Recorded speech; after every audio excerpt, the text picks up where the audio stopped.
Shishito. The treasured Korean village heirloom, whose name means seven-branched sword.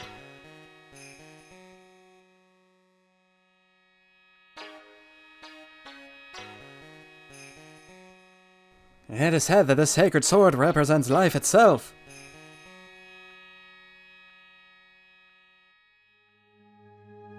Though the branches may appear to be infinite, the choice is limitless.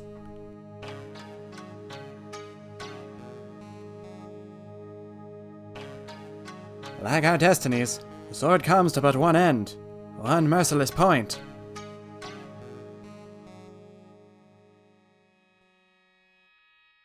And when the silver cord, the fragile thread that binds us to this world, is severed,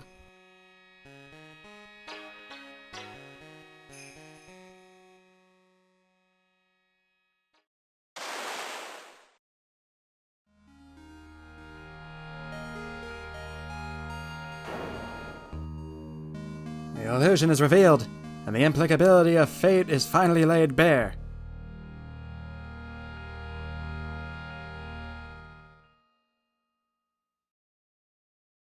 February 6th, 9:48 a.m., Wright & Co. offices. Hey, Nick. Yeah, what is it? You know how I've got spiritual powers unlike you? Sure, you don't have to rub it in. You are a spirit medium, after all. But just like you, if I don't keep my powers sharp, they get dull, right? I guess so, yeah. Glad you agree. Okay, Pearly, you're up. Pearls?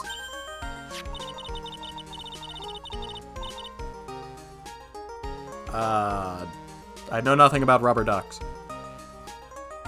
So that's why we need to go on a special spiritual hotspot tour, Mr. Nick. I'm lost. What's this magazine you're shoving in my face? It's New York's issue of Occult Winter Spiritual Location Special. Oh, Pearls look so happy. Maximize your spiritual powers with just one night of intensive training. Oh, it sounds too good to be true. I'll say. Sounds more like a scam to me. It's a spiritual retreat called Hazakura Temple. It's way up in the mountains, and I bet it's nice and cold, just perfect for training. Would it happen to be at the edge of a bridge? No, I definitely don't want to go. You know, I think I've heard of this temple before. It's a famous channeling dojo. It's hard for even real spirit mediums like us to make reservations up there. Reservations for a temple? Are you serious? No way, I've already made special reservations just for us. Yeah, and I signed up for the special course. That's nice, and the timing couldn't be better. Since we don't have a case right now anyways. Alrighty then, it's settled. Well, come on, don't just stand there. Start packing your stuff. Yeah, Mr. Nick, you better start packing your stuff. Huh? Me? Why do I have to go? Well, we have to be accompanied by someone over 20 years old. You're just under the mark. Yeah, I don't have anything to do with spirit power. The only thing I can channel is the TV. So, is there a heated pool at this Hazakura temple? Nope, but you can stand under a freezing waterfall. Sorry, but I think I'll pass. I hate cold places. What? No way! How can you be so selfish? Come on, Mr. Nick. Look at this place. Doesn't it look beautiful? There's a demon on that newspaper. Nope, not going. I'm gonna be nice and toasty at home. What the? What is it, Mr. Nick? Let me see that magazine. Oh, brother. There's none. Is she a friend of yours or something, Nick? This girl, it's...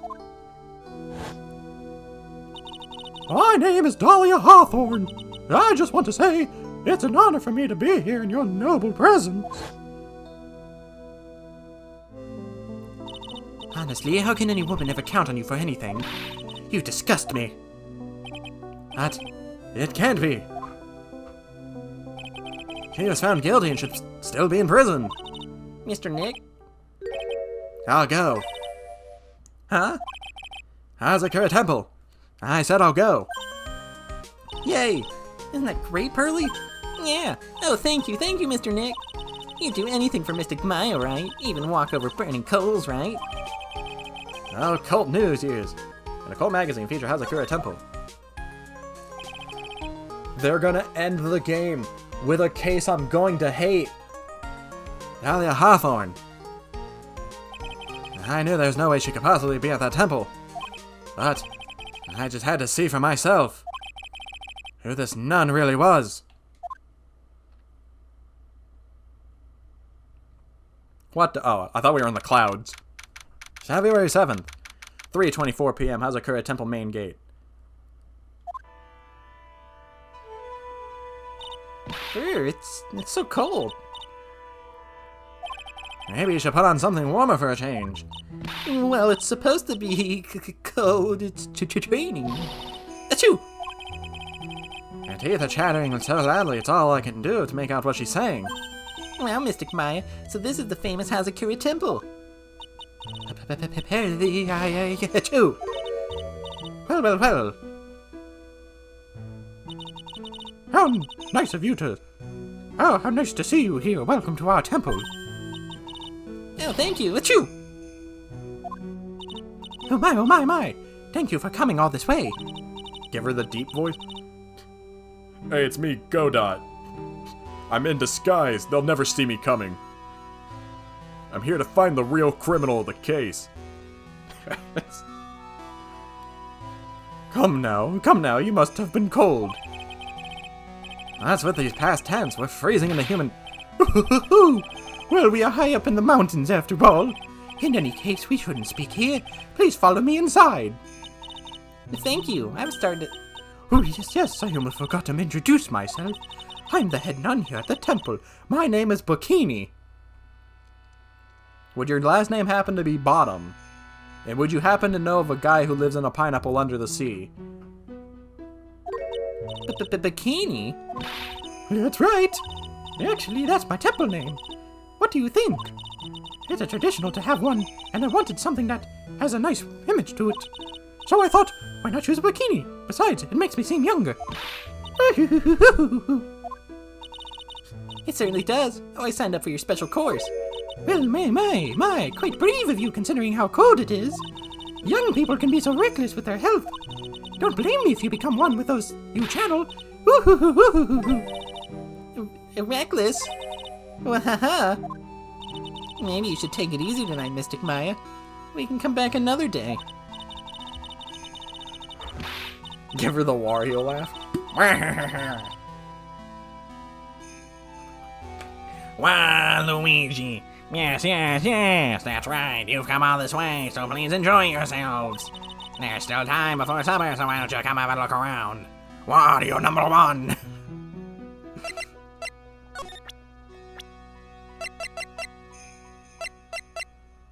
Voice her like Satan? No, I'm not looking to wear me out that fast. So what's a channeling dojo anyways? Oh my, you don't even know that. Forgive him, sister. Let me read. Well, just call me Bikini and forget that sister part. The channeling dojo is basically a spiritual power training ground. We have special holy items prepared here to help people boost their spiritual power. Holy items? If you train an entire evening surrounded by these items, it's quite mysterious. The spiritual power of those items seems to envelop you. The mystic Bikini. She must have just gotten off the trolley from the land of make-believe. So...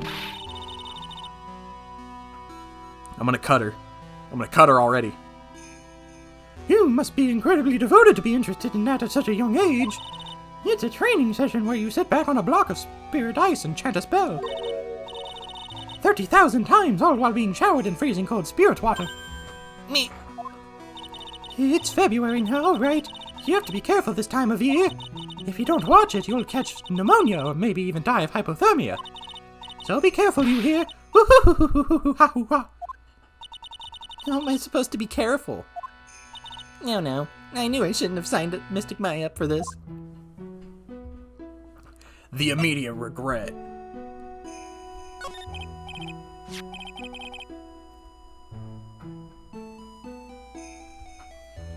Sister, about this picture.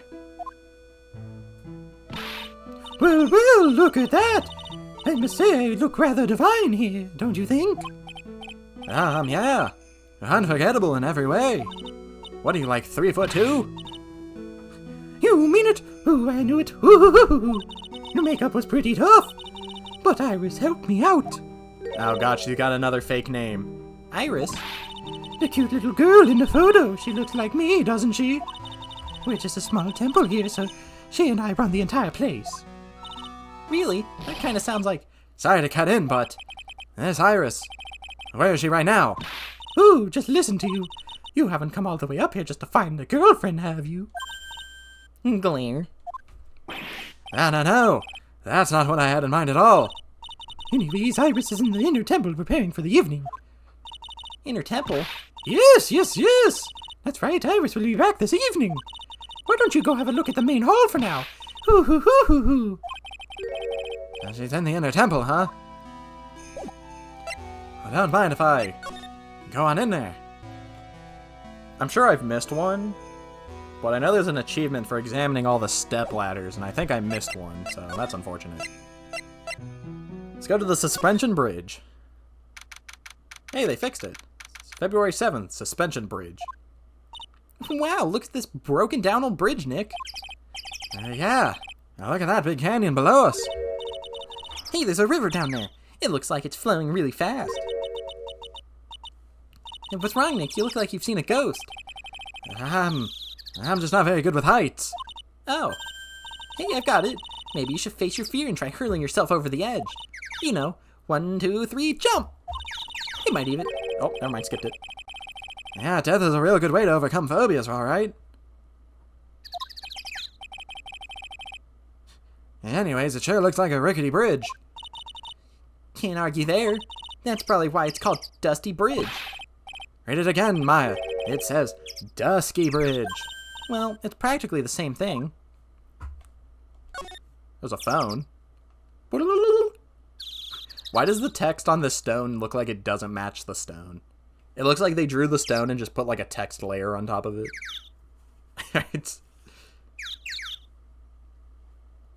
I don't know what the achievement's called, but I know there is one.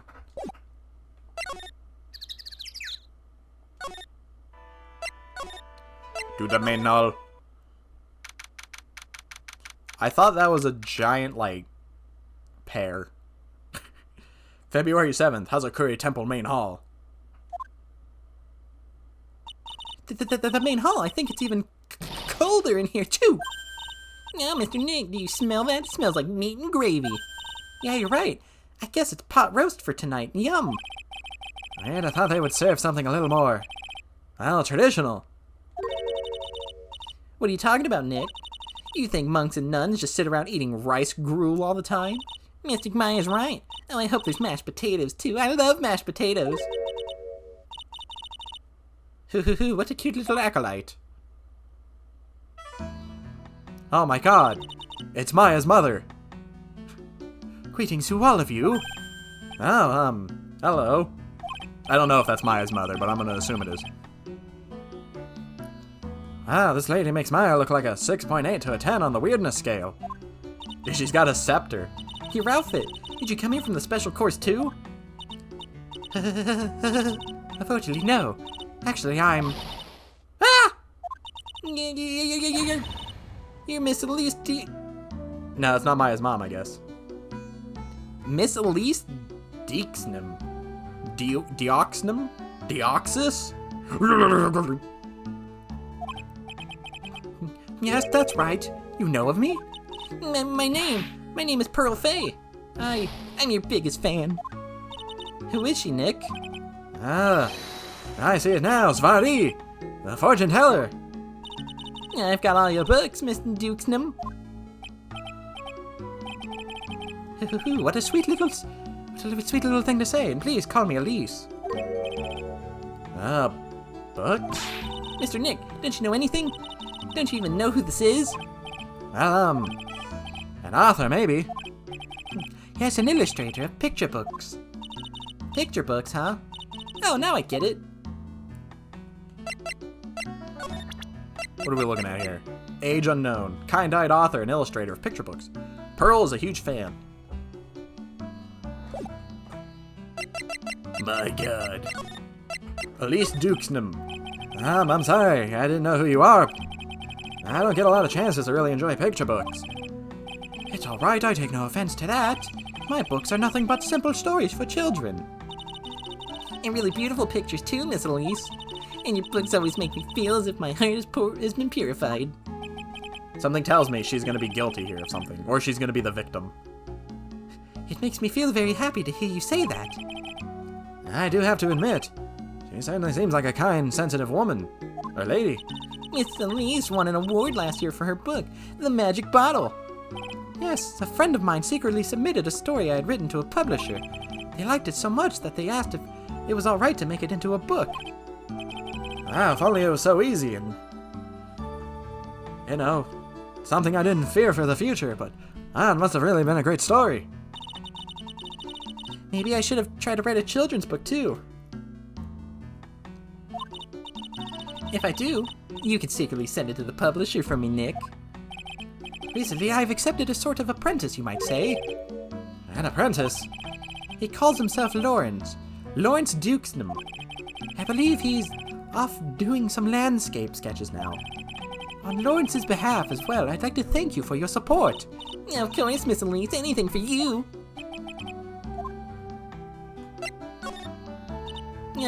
Why'd you come to Hazakura Temple, Miss Elise? Are you here to do some spiritual training? No, that's not it. I'm actually here to gather materials for a new book I'm writing. They're gonna introduce like 20 characters. Wow, I can't wait to read it. Alice is completely taken with her.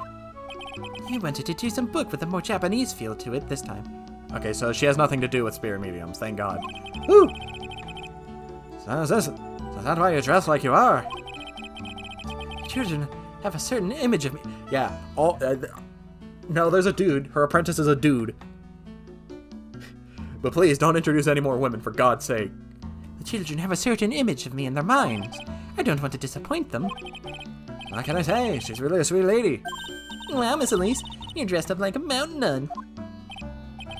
Ronald von Karma, I'd take that. Yes, but the good people here were kind enough to let me borrow this. I'm wearing training clothes under my robe, as well. I want a staff like that. You like the crystal sphere? It's a real amethyst, you know. Maybe we'll find one like that up here on this mountain. Good luck, Nick. I know you'll find me one. Well, you'll have to excuse me now. I have to go help with the dinner preparations. Wow, you mean you're cooking dinner tonight?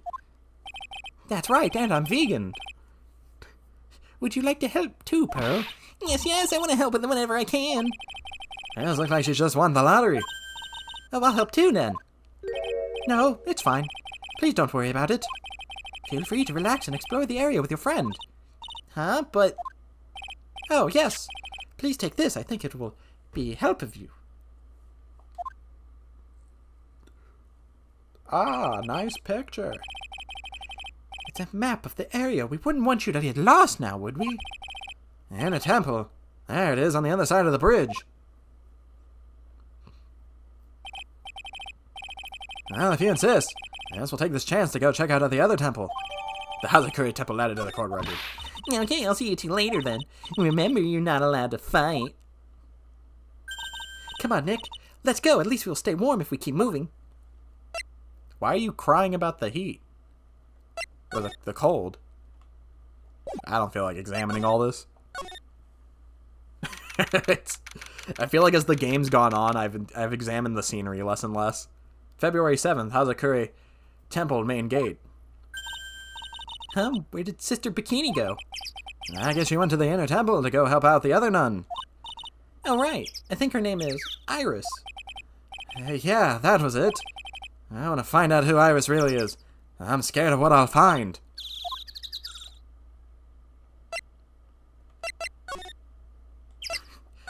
I forgot she did ask the firemen to hose her down. Because she didn't have a waterfall. February 7th, Inner Temple Gate. Time to release the 8 inner gates from Naruto or whatever? I don't know. Well, the bridge was shaking like jello in an earthquake. And at least half the wood on that rickety bridge was rotting, I bet. Not to mention the last part only had like one board left on it. What's wrong with you? Your face is all green. Can you not pick on me for a second? I'm still trying to get over the shock. That when I made it safely across the death trap. Yeah, I guess I'm a bit surprised too. Yikes, the temple is in bad shape. Looks like it could collapse at any time. I guess people don't use it often. Is it really where you're going to train tonight? That has to be it. It's kind of creepy around here, like a ghost might jump out at you or something. A spirit medium afraid of ghosts. Isn't it ironic, don't you think? Here I was, getting excited that this game may or may not have a spirit medium case. And what did we get? A spirit medium case. What am I doing? I wanted to examine, but there's no real purpose to examine except for lore. What the heck? February 7th, Inner Temple Training Hall. Man, look at this place. It's just a tiny freezing cold room. So this is where you'll both be training, huh? Huh? What do you mean both? I'm the only one. Really? What I thought. Pearlie's just a little kid. She couldn't handle this kind of intense training. So says the girl who I can barely hear over her teeth chattering. Yeah, anyways, the real training room must be beyond that door. Yep. Definitely getting the feeling it's back there. Even I can sense that there's something supernatural about the cavern behind that door. Oh no, there she is. A demon.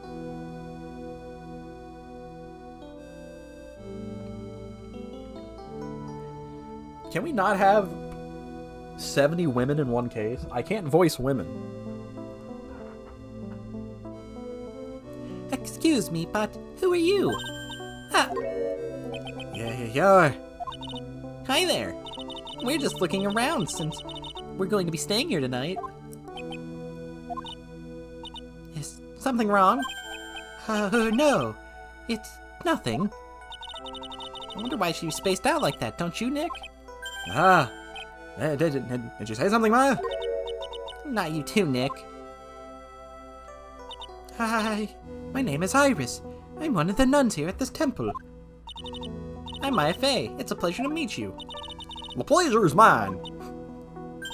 Well, please excuse me. I have some, chores to attend to. Oh, and she died. She sure is beautiful, and a bit spacey, I guess. I guess she's just not used to talking with urban sophisticates like us. Nick? That girl. It can't be, but... The hanging scroll, it doesn't... Ah! Ah! What is it? Why'd you scream like that? This scroll! It's my mother. Huh? What? That's why I examined it.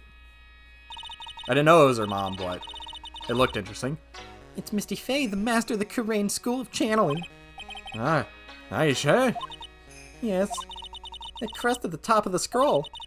That's the special mark of the master of our tradition. So that's what the mark means. What is it? Nothing.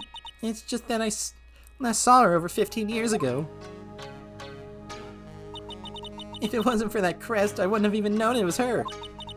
My own mother. I can't even recognize her face. Ah, hanging scroll added to the court record. You know, now that I think about it, maybe I should have been investigating everything. You never know what we'll find. The actual training area must be beyond the other side of this door. Wonder what it's like. Oh, Phooey, it's locked.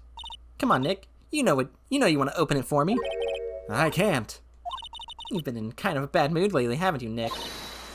Zvari, you know what it is. Iris. Ha ha ha ha. Iris and Nick sitting in a tree. Kissing. No, Maya, you don't understand. That woman. That's no woman. That's A demon. February 7th, Dusky Bridge. We managed to make it across the dusky bridge. Nick, you look green. Are you feeling alright?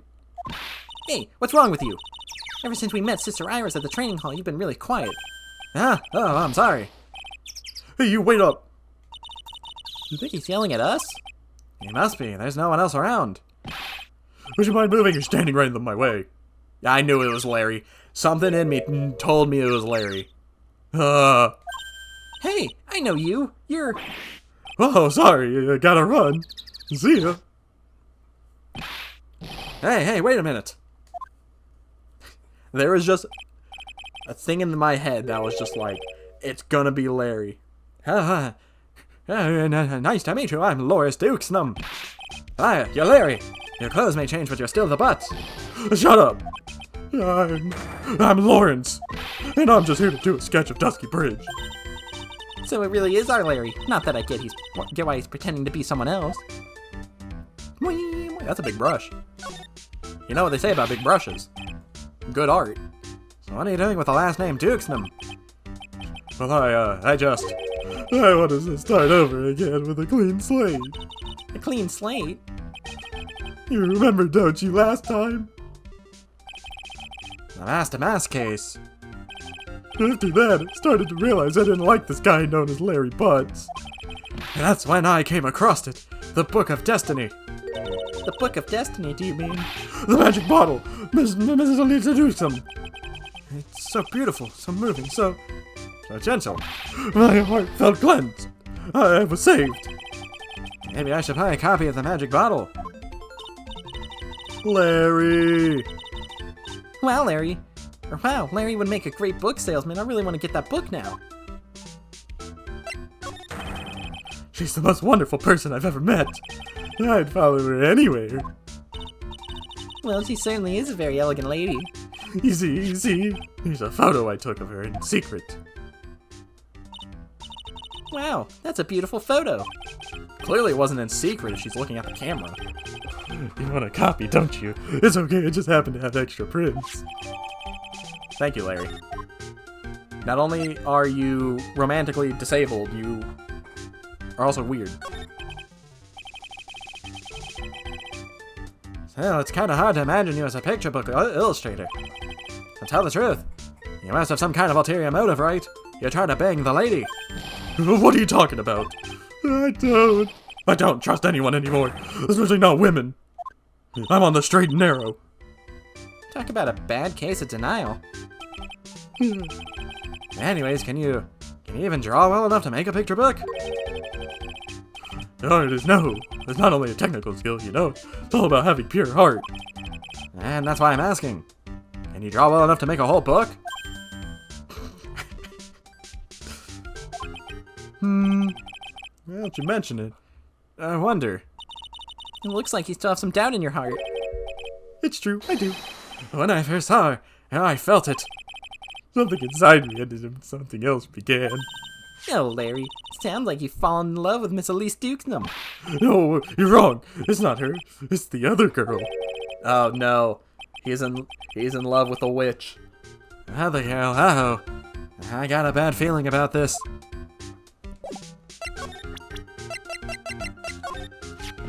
Oh yeah, her, my little Iris. She's really pretty. This girl, she's perfect. She's exactly my type. I wonder if she would model for me. I want to draw a portrait of her. Yeah, you always liked those model types, didn't you, Larry? Hey, wait a second. Did you say you were swearing off women? Huh? Oh, yeah, that's right. Of course I have. I have, basically, but Iris is different. She's actually a dude. I feel like I still have one chance left at the dream. This guy will never change. Everyone. Hey, Pearly. Dinner preparations are complete. Please come quickly to the main hall. All right. I can't wait to dig in, Pearly. Yeah, I'm going to go to the Inner's Temple and call Sister Iris. I also want to have a look at where Mystic Maya is going to be training. I still never saw Larry and Francisca in the same room together. February 7th, 7:46 p.m., Hazakura Temple Main Hall. God, there's gonna be like 20 people in here. Boy, am I stuffed. Are you sure it's alright to eat that much before your training? Well, this kind of training is a battle of endurance. He's in the shadows following her. Mystic Maya, please don't do anything that might put your health at risk. No pain, no gain, I guess. I'm still worried about you. Well, it's not dilly-dally, shally-dally. You must get ready for tonight. Good luck, Maya. Alright, here you go. I'll see you all tomorrow, I guess. Iris, please ring the bell at 10 for lights out, alright? Yes, Sister Bikini. That's the reason why I'm playing this. It's because I watched the Capcom showcase like the other month or whatever, and they were announcing the Apollo Justice trilogy or whatever. And I saw this was on sale, so I was like, you know, I'll gear up for that. And then after you ring the bell, I want you to come join us at the training hall. I understand, Sister Bikini. So yes. Unless there's voice acting in it, then maybe not. And I and Bikini really seem excited about this training thing tonight. Well, Pearl, what are you going to do tonight? Well, if you'd like, you can come to my room. Perhaps we can read some books together. Really? I'd love to. I am not very good at reading. Well, then, would you like to practice reading with me? I'd love to. Iris is absolutely smitten with Miss Dukesum. So is Larry. So Larry, what are you going to do? You're going to go learn how to read as well? Me? Oh, well. I'm just gonna hang out in my room. I can't stand the cold at all. I totally hear you there. Now, Miss Elise, so for example, how do you read this? It says gravely. That's kind of a tough word. Oh, okay, and what about this word? That's another tough one. It says roast. What? What kind of book is she reading anyways? Well, I'm going to wash the dishes and help clean up. I'll go visit you when I'm done, Miss Elise. And now we're going to find the dead body of Pearl. Well, not much to do except head to my room and huddle under the covers, I guess. February 7th, 9:12 p.m. Hazakura Temple Main Hall. Ugh. It's a whole different type of cold up here in the mountains. Why couldn't the nearest bathroom be just a little closer to my room? Mr. Wright. Ah! Miss Dukesum. Are you going to use the bathroom too? No, but have you seen Pearls? No? Not since after dinner. I thought she said she was going to go to your room. I know, but she never showed up. I'm going to go look for her. Excuse me. My god, they killed her. That's Elise Dukesum. A woman of as mysterious an origin as her last name. But the really mysterious one is... Oh! Ah! Sister Iris. Good morning, good evening. The really mysterious one is this girl. Are you on your way to the bathroom too, Mr. Wright? I can't let this chance pass me by. I should try to talk with her, and maybe get some answers. Goodbye. Oh! Now that we've seen your face, you're under suspicion. You're Sister Iris, right? Yes. So, when did you come to Hazakura Temple? I don't remember. Ever since I was a small child, the temple has been my home. Don't tell me she has amnesia. So you've never left? Well, I don't have any family left to take care of me. Sister Bikini. I've come to think of her as my real mother, as it were. Ah, I see. You. Didn't you go to college? And maybe enroll in the Ivy University Literature Department? No, I've never had an interest in going to a big university like that. My training is all the education I need. I see. But once in a while, when I get the chance, I make a trip to the nearby town. I can use a computer and cell phone, too. That's not exactly something worth bragging about. And I don't see any psyche locks. Oh god, you reminded me about the psyche locks. So I guess that means she's not lying. Please don't stare at me like that. She's got amnesia. No! What kind of place is this anyways? I heard it's for training, to increase your spiritual powers or something like that. It must be awfully crazy to normal people like you. Well, I have to admit, it is a whole different world up here. I'm glad to hear you say that. Well, the question is, Phoenix said she should still be in jail. So she has amnesia, but that doesn't mean they should just theoretically let her out of jail. Ah. Talking with dead people, who does it? Who does it help anyways? I hate it. Really? So then why stay up in a place like this? Ah, Is something wrong? I didn't realize it was so late. I have to go and ring the bell for lights out. I guess it's almost 10 now, huh? Mr. Wright, Yes? if it's alright with you, I would like you to have this. This is your hood. It has this power to protect you from evil spirits. Come to think of it, Sister Bikini was wearing one of these too. I pray for your safety on this dark, cold night. A magical hood. I'm sorry, but I must bid you good night. I will be using the bathroom first. Goodbye. Wait a minute, Sister Iris. Yes? Just now, you called me by my name. You said Mr. Wright. How did you know my name? I never knew introduce myself to you. Did that... Sister Iris, please tell me the truth. You and I, have we ever met before? Psyche locks. God dang it. I can't even say the thing. Because we're not friends. Iris. It's almost 10. Perhaps we could speak again tomorrow. Goodbye. You know, something in the wind tells me next time we meet, she's gonna have a different voice. Gong, gong, gong, gong. So my hunch was correct. She does know me. I'll have to try to talk with her again tomorrow.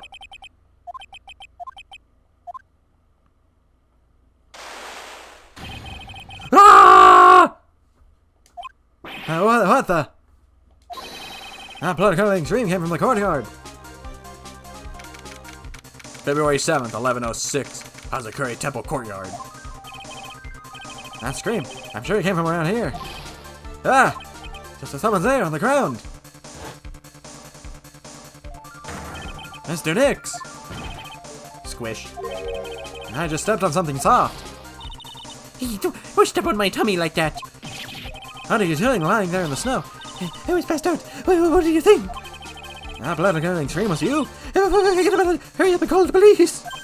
Was there even a phone in the main hall? No, but there's still a reception here in the mountains. You must call the cell phone on the right. I didn't bring it. Are you useless? I mean, even Iris has a cell phone. Even if I got no choice, you'll have to use the public tunnel at the Dusky Bridge. Hurry, please, hurry, as fast as you can. Yes, ma'am. If you don't hurry, Iris will. February 7th, 11:18 p.m., Dusky Bridge. It's harder than I thought. The bridge is just up ahead. I have to go tell Maya what happened, too. Ah!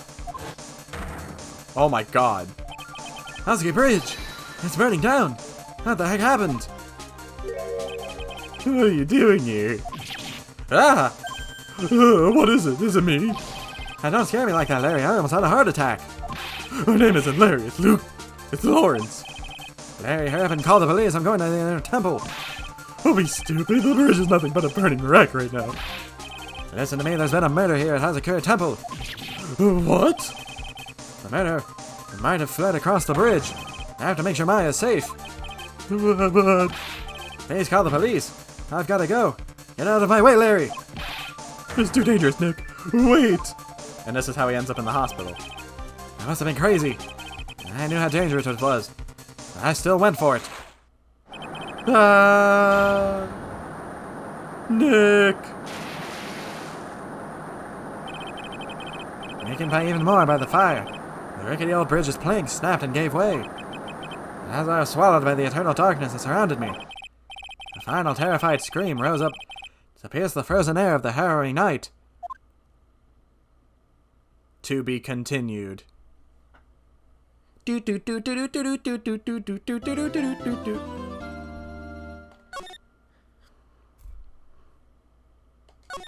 And thus, Nicholas Phoenix died. Thus the end of Phoenix Wright.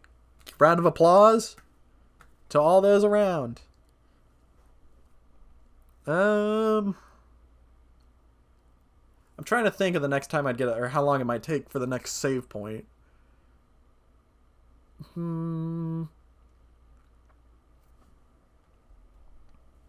Nah, we'll keep going.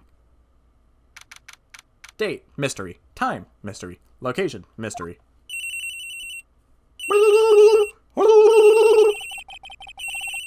So, I think I know who this is already.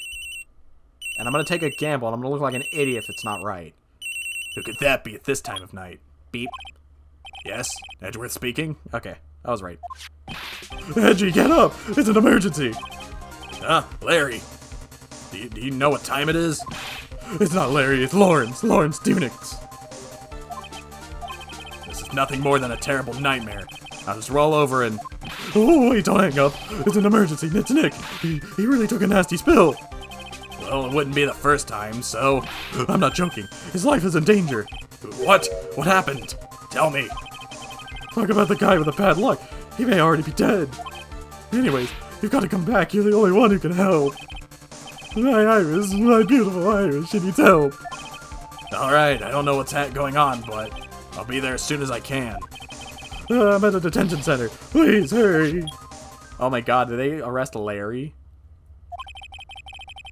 It's been 1 year since I left that country. I thought I wouldn't have to see him again for a while.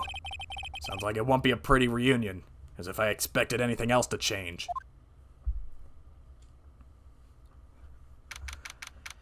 February 8th, 2:19 p.m., detention center visitors room. You're late, Edgy. What took you so long? I don't want to hear it. I chartered a private jet to come here as quickly as I could. Well, you should have chartered a faster one. Anyways, just listen. Something happened to Maya and Miss Elise, and Nick is Maya and Iris is... Say something, Edgy. Before I came here, I stopped by the hospital and paid Wright a visit. I believe I have a better understanding of the situation than you at this point. The murder victim was the picture book author, Miss Elise Dukesnam. She was found by Wright and the head nun. The suspect is the temple's younger nun. Then later, while Wright was crossing the bridge, it broke. He fell into the river. The hospital says that he'll need at least 2 days of bed rest. Yes, that's right. You got it. But they arrested her. My sweet little Iris. And here I was, convinced he was the one the police had arrested. However, I still don't understand what these 2 items are for. What are you talking about? They're things Wright gave to me when I was leaving his room. This is the first... Oh, God.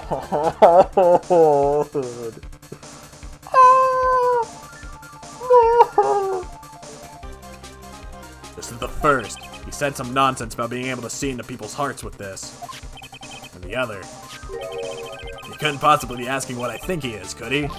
I'm begging you, Iris' trial starts tomorrow. And Nick has the picture. You're all I've got left. You're the only one that can represent her. Edgeworth, the defense attorney. What did you just say? You know, represent, defend. What were you expecting? Why do you think I called you anyway? I'm a prosecutor, Larry. A prosecutor. Do you understand what I'm saying? A prosecutor is a lawyer who... Don't talk to me like a kid. I graduated from junior high, you know. Don't worry about it. I promise I won't tell. But I mean, I heard a paper badge. I had no problem fooling an entire court before. How can this country's judicial system have fallen into such decay? Please, Edgy. At least listen to her. Listen to Iris' side of the story. So Wright wasn't joking when he gave me this badge after all. Now we have to defend you? We had to prosecute you twice. Thank you for coming. My name is Iris. Edgeworth. Miles Edgeworth. I don't know if I can be of any help, but I'll at least hear what you have to say about the murder. Mr. Wright, how is he? Mr. Lloyd said that he might even die. Fortunately, he'll be fine. Larry, you moron, how could you say something like that?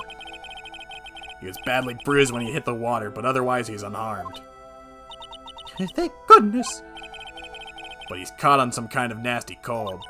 A cold? He's running a high fever and is drifting in and out of consciousness. I must be imagining things. This woman, I feel like I've met her before. We have, buddy. Buddy, old pal. We haven't even met Gumshoes yet, and he's on here. Larry Butts. My friend since grade school. I don't remember how we became friends, though. My friend since grade school. Fell from Dusky Bridge and is currently hospitalized. Homicide detective at the local precinct in charge of the initial investigation. Pardon me, Iris. I'd like to ask you something if you don't mind. I have the distinct feeling you and I have met before. It must be your imagination, Mr. Edgeworth. After all, I hardly leave Hazakura Temple. Hazakura Temple? What's that? It's a place where those who wish to boost their spiritual powers come to train. You need to undergo some very difficult training to release your inner spiritual power. Spiritual power? Did you go to that temple for that reason as well? No, I don't have any spiritual power. I don't need them. In that case, what are you doing at the temple then? I've committed some sins. Sins that I need to pay for. That's why I'm here. Or that's why I'm there. And why I continue to train to purify my soul. So she doesn't have amnesia. I want to ask you about last night, the night of the crime. All right. I helped to clean up after dinner, and then we went back to my room at about 8. Later, I left my room to ring the lights out bell at 10. Bell? We ring it at the same time each night. I see. And then?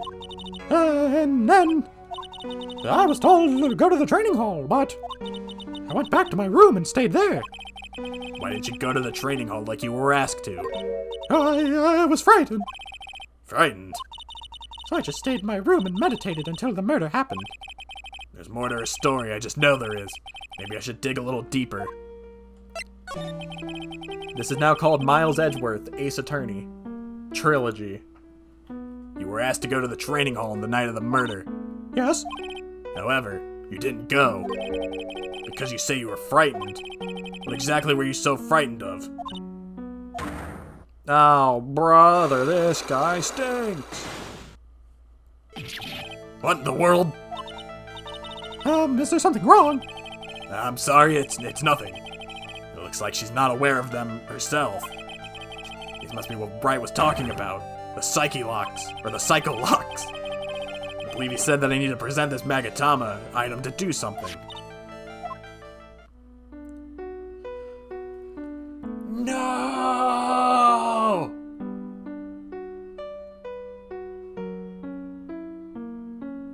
Anyways. So do you have any idea as to what really occurred last night? I think it was the result of the tremendous spiritual power that was unleashed. Spiritual power? Yes, spiritual power training has been blah, blah, blah, blah, blah. Yes, spiritual training has been a cause behind many great tragedies. At least I'm Edgeworth. I should have stopped. I pushed my luck. This incident was just another example. Iris, I'm sorry, but I can't accept that. I'm a man of science. I don't believe in spiritual power. Yes, I understand. Most people don't. And I'm certain that the thing that killed the victim was a human. So please, answer me this simple question. He is a man of science, but yet his friend, his rival, carries around a girl who can speak to dead people. And he has a psycho lock. Were you the one who killed Elise Dukesnam? No, I'm not the one who took her life. Those psycho locked things aren't appearing. I suppose that means I can believe that she's not lying. What's wrong? I can't believe what I'm thinking. And here I just finished saying that I don't believe in spiritual power. It appears that's about all you can tell me. Thank you very much for listening to my story. I visited Wright at the hospital before coming here. He asked me to take care of you. God, Phoenix. She's a criminal. She's killed so many people. Me? Yeah. At the trial tomorrow, he asked me to defend you. If Mr. Wright has that much faith in you, Mr. Edgeworth, then I will gladly entrust my fate to your capable hands. But before that, I have one question. Yes? Do you know Wright? Why would you ask that? Whenever you came up in our conversation, he would begin to act a little strange. Mr. Edgeworth, what is Mr. Wright to you? He's a very dear and indispensable friend. Oh, well, that's very nice of him. I wasn't expecting such an actual, nice response. It was 5 years ago. That's when I deceived him. You deceived him? I heard that he was in a lot of pain afterwards because of what happened. I know what a weak person I am. That's why I thought it was best if I never saw him again. Or saw me again. I wanted him to just forget about me without learning the truth. Well, if you ask me, Wright is still suffering. And until he learns the truth, I don't think he will ever be able to truly recover. Iris, it's not too late. You should go to him, tell him the truth. I'll defend you, but only if you agree to that one condition. All right, Mr. Edgeworth, I promise. Very well. I'll do everything in my power to get you an acquittal. Miles Edgeworth. Ace detective. That's enough information gathering for now. I should head to the scene, or head to the crime scene. Alright. At least he told me. Oh, you can cross that. February 8th, Dusky Bridge. Sure is cold, alright. So this is it, Dusky Bridge. Oh, wow, it's you, Mr. Edgeworth. Oh, hey, pal. Detective Gumshoe. Long time no see. It's been about a year, or has it been longer? It doesn't matter, Detective. What does matter is why you're shuffling around up here. Oh, ouch. And there's that sharp left jab. Well, I'm happy to see you anyways, Mr. Edgeworth. Let me guess, you were transferred by HR to the local precinct. A wise decision. The vast amount of nothing up here should be quite easy to guard. I heard you were back in the country and arranged to come all the way out here. Everybody was real nice. They even let me take charge of the investigation, sir. Gumshoe indeed. Like gum on your shoe, he's impossible to get rid of. I'm supposed to report on the details of the crime scene, sir. Anyways, here I am, Detective Dick Gumshoe's reporting for duty. Great. Thank you, Detective.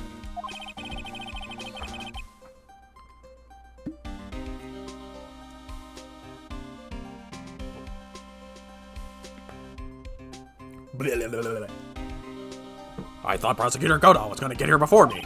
That guy's a real mystery, I tell you. Prosecutor Godot. Question mark? I just got back into the country, so I don't really know much about the case. It's simple. Well, simple as simple does, as they say. Oh, you've got no idea how much I've missed that biting sarcasm of yours, sir. But seriously, this one's a piece of cake. There's a witness that saw the whole thing. A witness? Yeah, the bikini lady. Bikini lady? Here? On this freezing cold mountain? Well, you should talk to her yourself if you want the details, sir. I may have to talk to this bikini lady. I mean, decisive witness myself. Edgeworth just pictured a woman in a bikini up here. So this is the bridge that Wright fell through. Yep. I can't imagine being that reckless myself. Look before you cross. Is how it goes, right? Or was that leap? And is there something on the other side? Yeah, some old building they call the Inner Temple. But we can't get over there without a bridge, sir. Well, what are you waiting for? Bust out your Fortnite skills and get to building. Sorry, sir, I haven't played Fortnite in I don't know how long, but even then I might be a little rusty on building a bridge across the way. Nobody lives there, so it's usually not a problem. But someone was at the Inner Temple doing training. And now they're stuck there. Yeah, I heard that from Wright. It's Maya Fey. Oh no, her again. Anyways, the air's really turbulent right now, so we can't do an aerial extraction. No one's gonna be able to reach the Inner Temple until tomorrow, sir. Will she be alright in this cold? So how did this bridge burn down anyways? We're almost 100% sure it was a lighter. Lightning. Oh, he said lightning, not lighter. So who is this prosecutor Godot? I've never heard of him. Yeah, he's a new guy. Showed up after you left the country. He's a complete rookie, but no one can say a bad word about the guy. What kind of man is he? He just became a prosecutor recently, but he's good, sir. Real good. If he's so good, how is it that I've never heard of him? Is he the lead prosecutor on this case? You bet he is. After all, you know who is right in the middle of it. You know who? Phoenix Wright, of course. For some reason, Godot has really got it in for Mr. Wright. Oh. Yeah, he seems to have some kind of grudge. And what would be the cause of this grudge? I don't know. Maybe he made fun of his mask or something. None of this is making any sense. I'd better look into this Godot myself. Edgeworth's gonna know who it is immediately. You're telling me the bridge caught on fire due to a fluke bolt of lightning? Yep. Last night it snowed for the first time in 3 days. It's a little unusual for lightning to occur during a snowfall like that. But according to the weather data, lightning definitely struck. Weather data added. I see. This is a very detailed weather report. Almost too detailed. It even has the exact time that the lightning struck the bridge. Oh, that? We got that information from the witness's testimony. Someone actually saw the lightning hit the bridge? Who is this witness?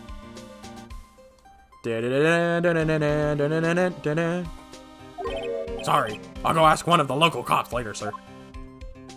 Oh, I thought he was gonna say it was Larry. Larry! Godot. So my theory is Godot hates Phoenix because Mia died.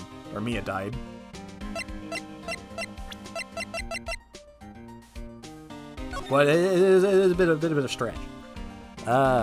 Eagle Mountain weather data for February 7th. Snow with occasional lightning strikes. Snow 7 to approx 10:50 p.m. Lightning 10 to approx 11 p.m. Lightning struck Dusky Bridge at 10:45.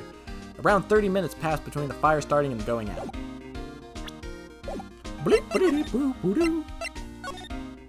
Goodbye, Gumshoes. February 8th. Hazakura Temple main gate. Yo, Edgy, what took you so long? I'm so cold my brain's turned to sherbet. I knew it was a mistake to race back to this country. What do you mean? Wright is going to be fine, and the case itself isn't anything unusual. And I find myself taking a request to defend a woman accused of murder. Hey, wait a second, hold it. Objection. What's going on here, Mr. Edgeworth? It's hard to explain, but one thing that led to another, and... What kind of lame excuse is that? You call yourself a defense attorney? Prosecutor Edgeworth is a prosecutor, and that's why he's Prosecutor Edgeworth. Prosecutor Edgeworth, defense attorney just sounds plain old weird, Hal. Right, Prosecutor Edgeworth? I'm not sure what role I'm supposed to be playing anymore. Dude, Edgy, I don't see you for a couple of years and your heart turns to sherbet. I'd say more like sorbet. It is rather cold here. Iris didn't murder, someone else did it. And I just know it. Okay, so trust me on this one. Ever the romantic, aren't you, Larry? Nevertheless, I'll do whatever I can to prove her innocence. At least until I pass the baton on to Wright, that is. Oh, is it gonna be a 3-day trial? Edgeworth is gonna, like, take the 2 days, and then Phoenix is gonna take the last day?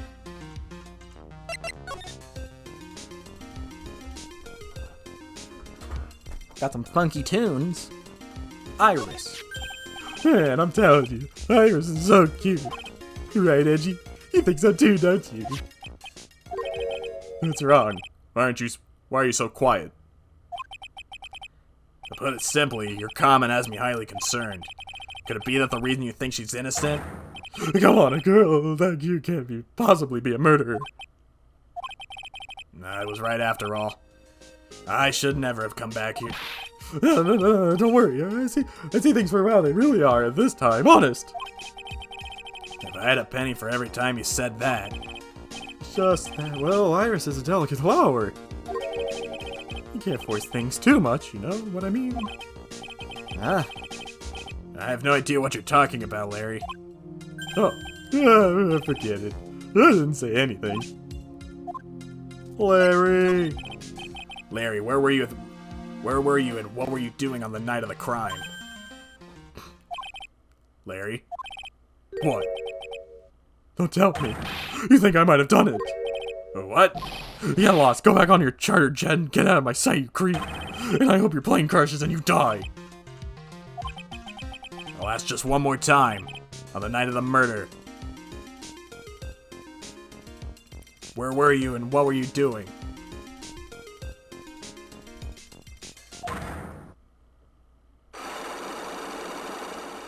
Larry.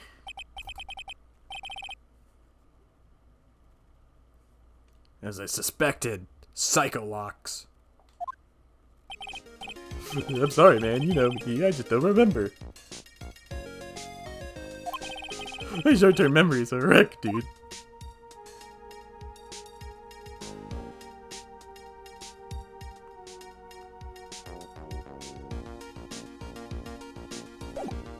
Real friends don't make friends do psyche locks.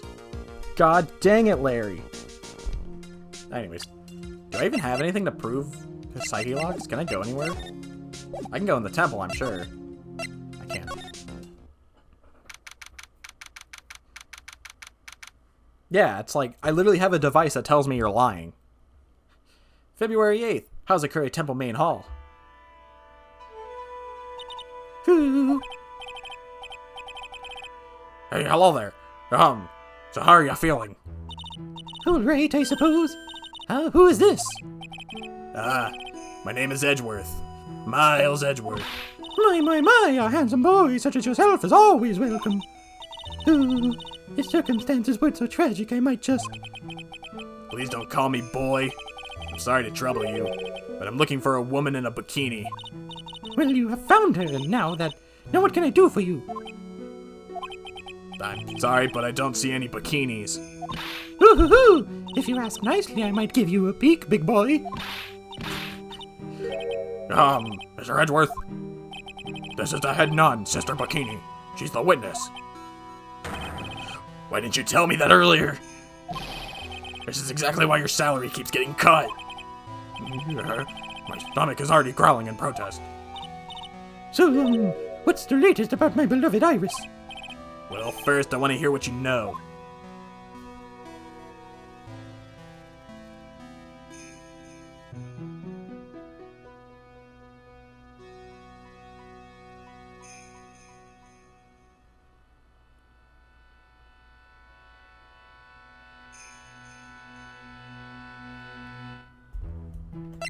Bloop, bloop, bloop. Sorry for the momentary pauses.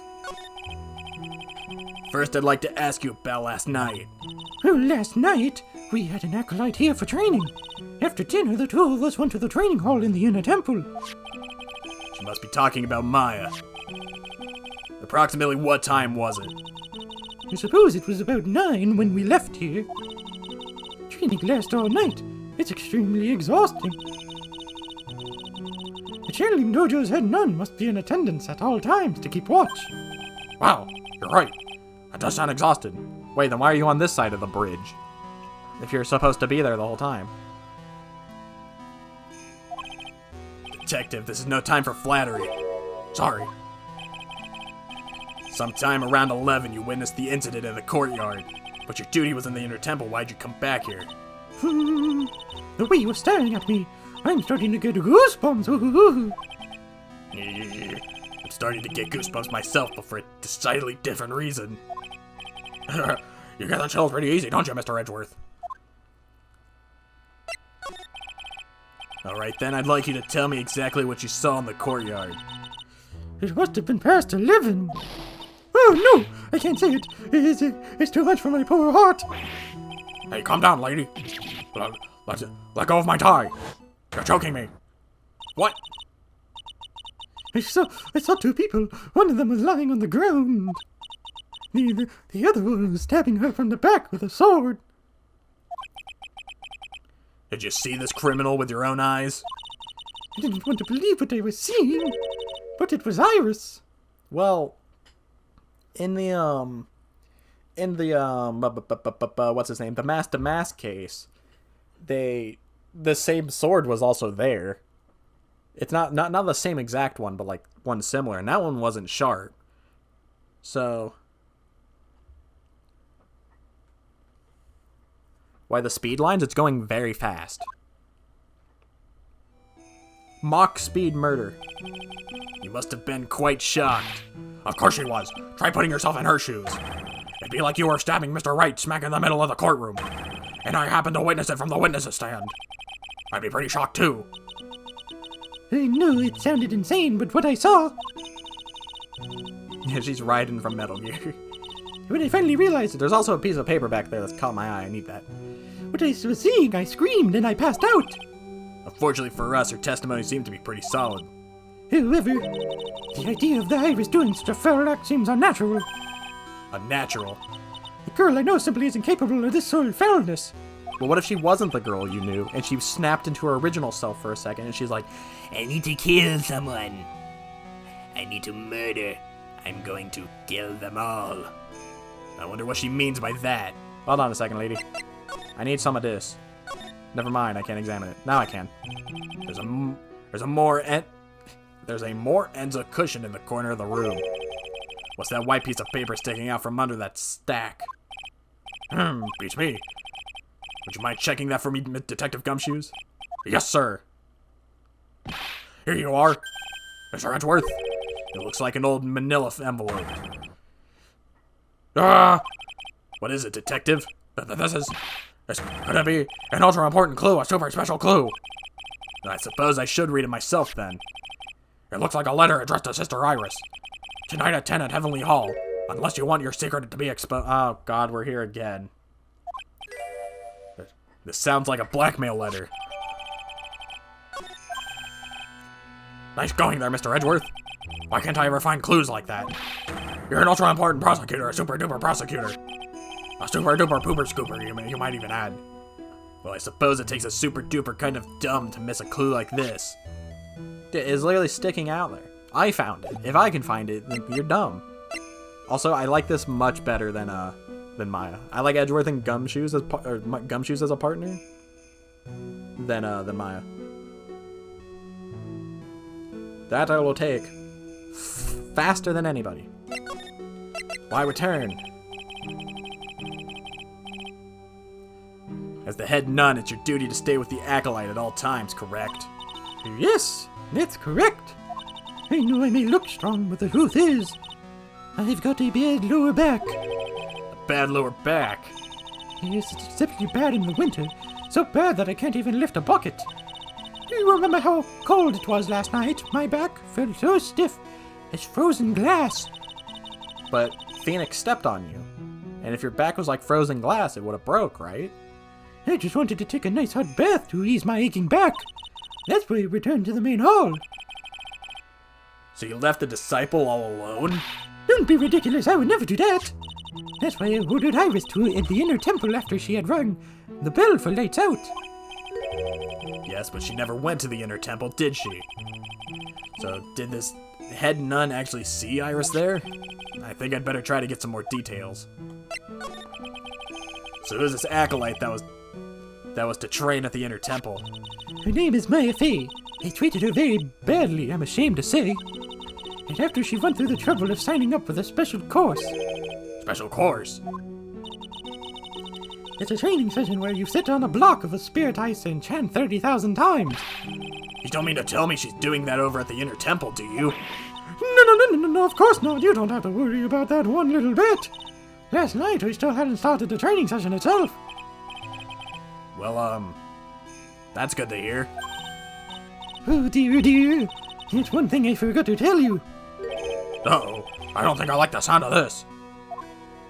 You know what that small girl? I believe she's Mystic Maya's little sister. Maya's a little sister? Oh, you mean Little Pearl. That's Maya Fey's cousin. Little Pearl? I thought she was going to visit Mystic Elise after we'd finished with the dinner cleanup. But I haven't seen her all since last night. She's nowhere to be found. You mean she was with the victim? It's all the fault of my stupid, creaky old back. The little girl who's with the victim on the night of the murder is gone? As they say, the plot thickens. Thank you, Gumshoes. To Iris of Hazakura Temple, salutations! Here, there is something I must talk to you about. I'll be waiting for you tonight at 10 at Heavenly Hall. Make sure you come, unless you want your secret to be exposed. This whole thing's just kind of been blackmail. Like, this whole game has just kind of revolved around it. Anything sus? Let's see what Edgeworth thinks about the mirror. It's an altar with a giant Magatama enshrined on it. There's a lot of candles lined up on it too. You know, I haven't had a birthday party for myself in a while. Maybe you should blow out the candles over there to make up for that. Mr. Edgeworth, would you mind singing happy birthday to me? Do it like my dad used to never do. Stop there, Edgeworth. I don't need to blow out the candles.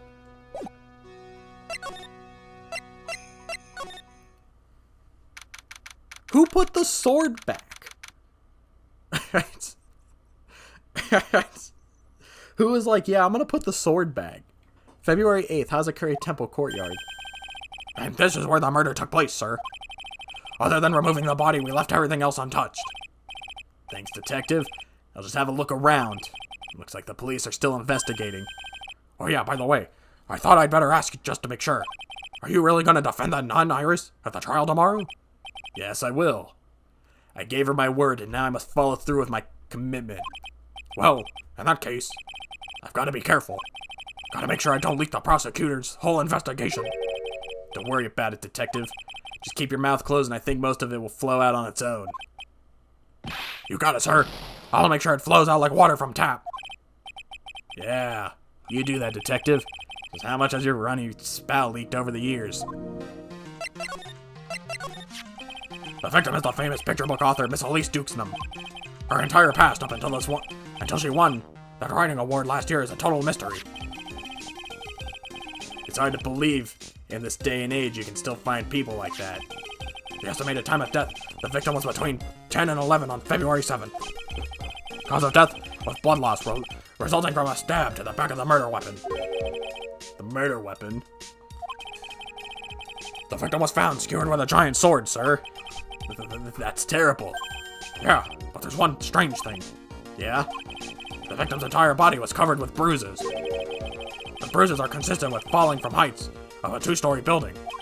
A 2-story building? That would be about the same height as that room in front of us, correct? Hey, you're right. Way to go, Mr. Edgeworth. That just happened to be the room that Elise Dukesnam was staying in. Maybe she was pushed out of the window after she was stabbed by the sword. Loss of blood from stab and back.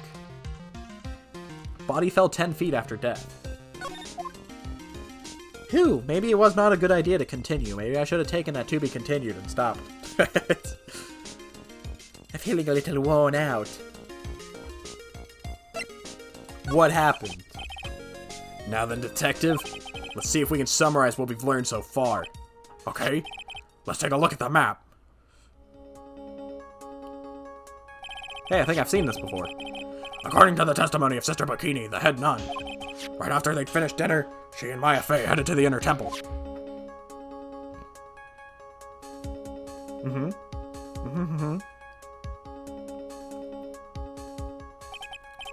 At 10 p.m. after ringing the bell for lights out, Iris went to the inner temple. But she didn't. When she got there, Bikini had her take over while she went to the Hazakura temple.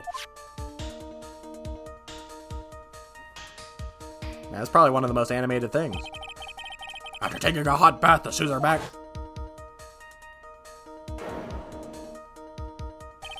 Sister Bikini witnessed a murder in the courtyard. If you want more details, you should ask Bikini herself in the main hall. The inner temple, huh? I'd like some more information about that place.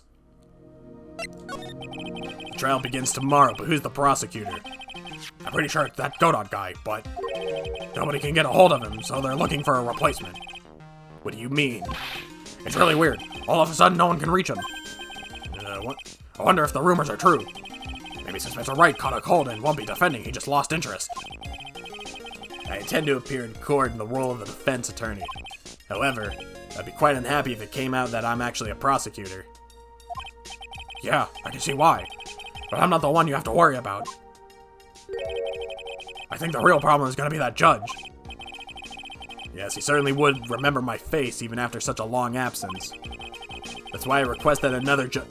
No! request that another judge preside over the trial tomorrow. We've only met each other once. There's a good chance he won't remember me at all. Yeah, but what about the prosecutor? Everyone in the prosecutor's office must know you. No, Mr. Hemorrhoids isn't a judge. He's a defense attorney. Wouldn't it be a problem if someone there made a big stink up, sir? There's no need to worry. I pulled a few strings and arranged for a prosecutor of my own choosing. Wow, Mr. Redgeworth. I had no idea you had such a powerful string to pull. Oh my god, is it gonna be Francisca? What is this inner temple that Maya was supposedly training at? According to Bikini, it's an old building they use for training the acolytes. It's on the other side of the Dusky Bridge. The bridge that burned down, huh? No, it's probably gonna be that judge from the last case, and if it is, I'm gonna be upset. Because I won my normal judge. Oh, what do you say there, Mr. Wright? You over there look a little sus. Is there anything else on the other side of that bridge besides the inner temple? Nope, not a thing. Nothing. The other side is surrounded by cliffs on all sides. In a way, it's kind of like a little island out there. So the only thing there is the inner temple. I hear it's not the kind of place a person could survive in. Please be alright, Maya. Please don't be.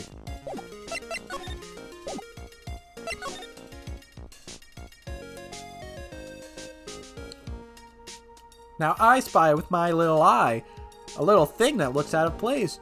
Do you know where it is?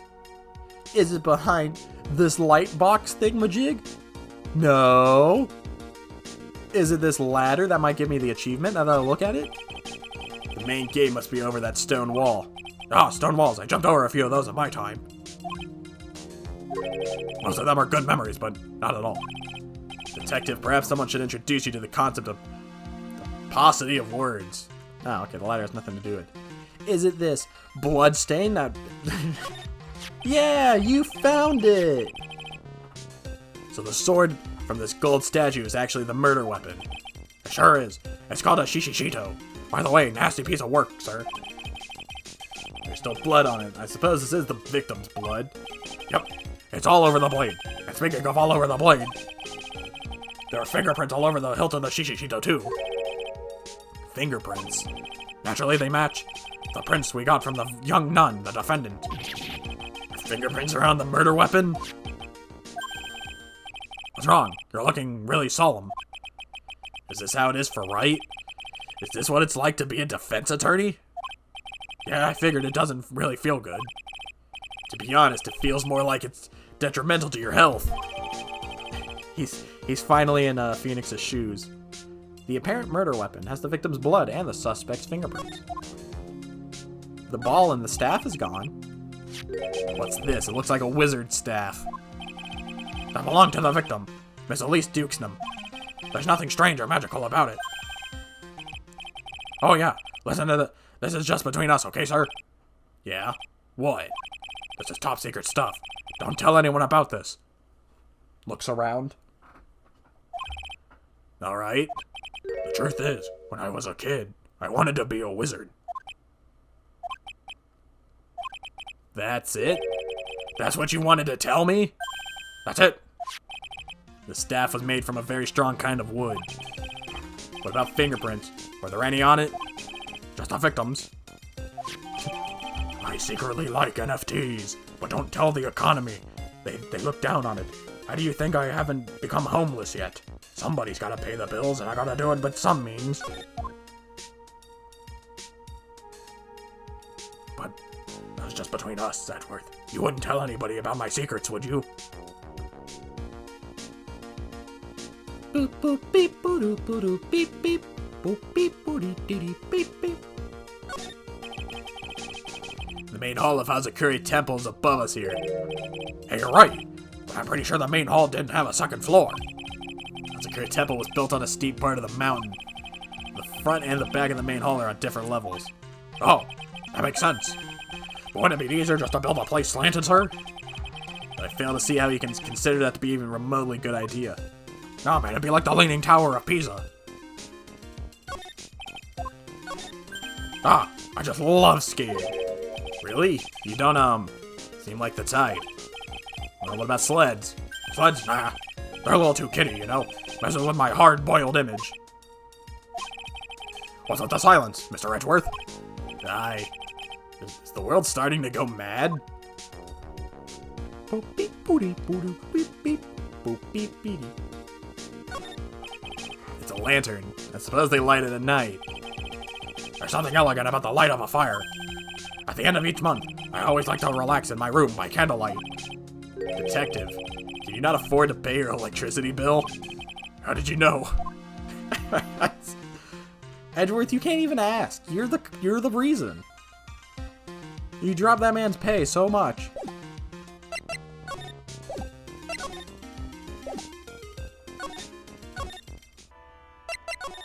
Well, I guess Francisca also did it.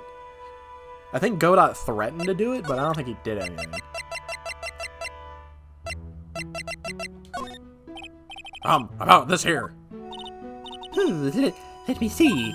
Well, as you know, in order to reality as truly is, we strive to break our attachment to such of a transient immaterial realm. I guess you could call me the immaterial girl. I guess she lives in an immaterial world, huh, Mr. Edgeworth? What do you think about this? I like this opposite we have going on. Because usually it's like us asking Gumshoes for stuff. And Gumshoe's just like, I can't tell you, pal. And now Gumshoe's like, hey, what do you think about this? Do you know anything about this old crumbled up letter? Is that addressed to Iris? Yep, it clearly says to Iris on it. I can't believe it. That girl doesn't have any secrets from me. So Sister Bikini didn't know anything about it.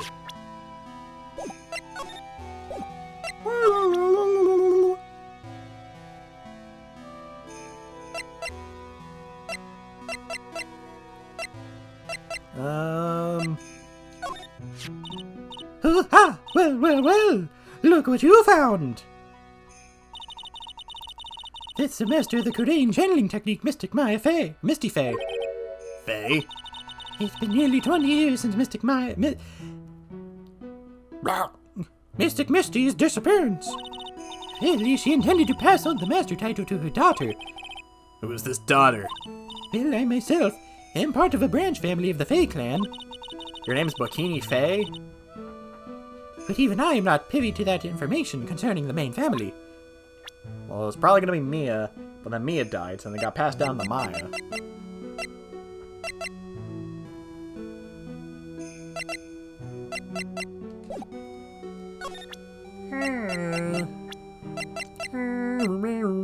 I guess we did have a thing with Larry. Oh, Larry's gone. February 8th, Hazakura Temple main gate. I don't see Larry anywhere. Maybe we scared the poor kid away. His heart was shut tight with a number of psycho locks. I guess I'll have to look for him now. What a thorn in my side. Larry. Hey, pal. I know we were just in the other area, but you know, where are you going? February 8th, the Tension Center visitors room. Oh, she's here. Oh, Mr. Edgeworth. I came back because I need to ask you a few more questions if you don't mind. But I've already told you everything. Iris, please remember, I'm on your side. You can tell me anything. Yes, thank you. Psych! I'm actually a monster. I'm the prosecutor. You told me everything. You confessed everything. I've got it all on evidence. I just finished speaking with the head nun of Hazakura Temple. She testified very clearly as to what happened. She said she saw you stab Miss Elise Dukesnam with a sword. And one other thing. She said that when Maya Fey began her training at the Inner Temple, you were there as well. What? When I spoke with you last, you claimed that you never went to the Inner Temple. And yet, Sister Bikini says she met with you in the Inner Temple that very night. But I didn't go there. I didn't go to the Inner Temple late night. Looks like she's unwilling to tell me the whole truth. Leave me alone, Moth. I wonder if I'll find the answers I'm looking for if I break those psycho locks. I don't even know if I have everything for the psycho locks. Psycho locks sounds much better than psyche locks, I'll be honest. Oh! Take that! Take that! I was frightened. Since I have a hand in this case, it is my duty to dig up all All the answers, understand? Yes, sir. The smallest flame can sometimes bathe a case in a whole new light. I can break these cuffs. In my years in court, I've seen it happen over and over. That's why I'm committed to the searching until I have those answers. Now then, is it really true that you didn't go to the inner temple last night? Yes, I swear I told you that. Yes, you said you didn't go because you were frightened. That's right. If that's the case, then the obvious question is, what were you so frightened of? Iris, I wonder, is this what frightened you so much that you couldn't even leave your own room? Take that! God, it sounds so jarring. I found this in the main hall. It is addressed to you. That's... Well, Iris? Why are you glaring at me like that? You were scared of the blackmailer who wrote this to you, isn't that correct? Oh! Was it the evidence or the power of my glare that broke that lock? Oh well, I don't suppose it matters either way. Oh, but Mr. Edgeworth, Yes? I thought the letter was just someone playing a prank on me. A prank? Well, yes, after all, even if I did have a secret, there's no one to tell it to that would cause me any grief. I wonder about that. Sister Bikini is like a mother to me. I would never hide anything from her. No, you may not have anything to hide under normal circumstances, however, last night was different. Unfortunately, I don't know the exact nature of your secret yet. However, whatever it is, there is one person you didn't want your secret told to. Phoenix? Question mark? Bikini? Question mark? It's one of these people. I'm gonna gamble. Phoenix Wright. Oh! You mean something right. Or you mean something to Wright, it seems. And I can tell he holds a special place in your heart as well. That's why you didn't want him, of all people, to know your deep, dark secret. Well, what do you have to say? I should have expected as much, especially from a friend of his. We can break these cuffs. Unlock. Successful. After dinner, this letter was waiting for me in my room. As I said, I was frightened by it. What is this heavenly hall the letter mentions? It's a small mountain shack at the base of Dusky Bridge. A small shack, huh? It's more like a broken down shack that no one would ever want to go near. Where is it on this map? Oh, It's around here. To get there, you must follow a small path down Dusky Bridge. The reality is, to get to the inner temple, I have no choice but to cross that bridge. But the thought that such a terrible criminal would be lurking at Heavenly Hall...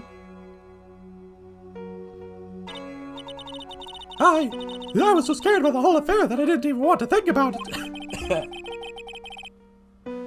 so this is the secret that you locked away in your heart. Yes? It looks as though I may have to visit this heavenly hall now. Maybe I'll find some signs of our mystery blackmailer. In any case, you still claim to have never left your room last night. Yes, that's exactly right. Rang lights out bell at 10 p.m. and was in their room until the murder was discovered. The trial starts tomorrow. I promise you I will win. I'm going to win so that you and Phoenix Wright can see each other again. But when I do, you must promise me that you will tell him your secret. But it's pointless, Why would you say that? because I may know who Phoenix Wright is, but he has no idea who I am. He does know who you are. Are you dumb?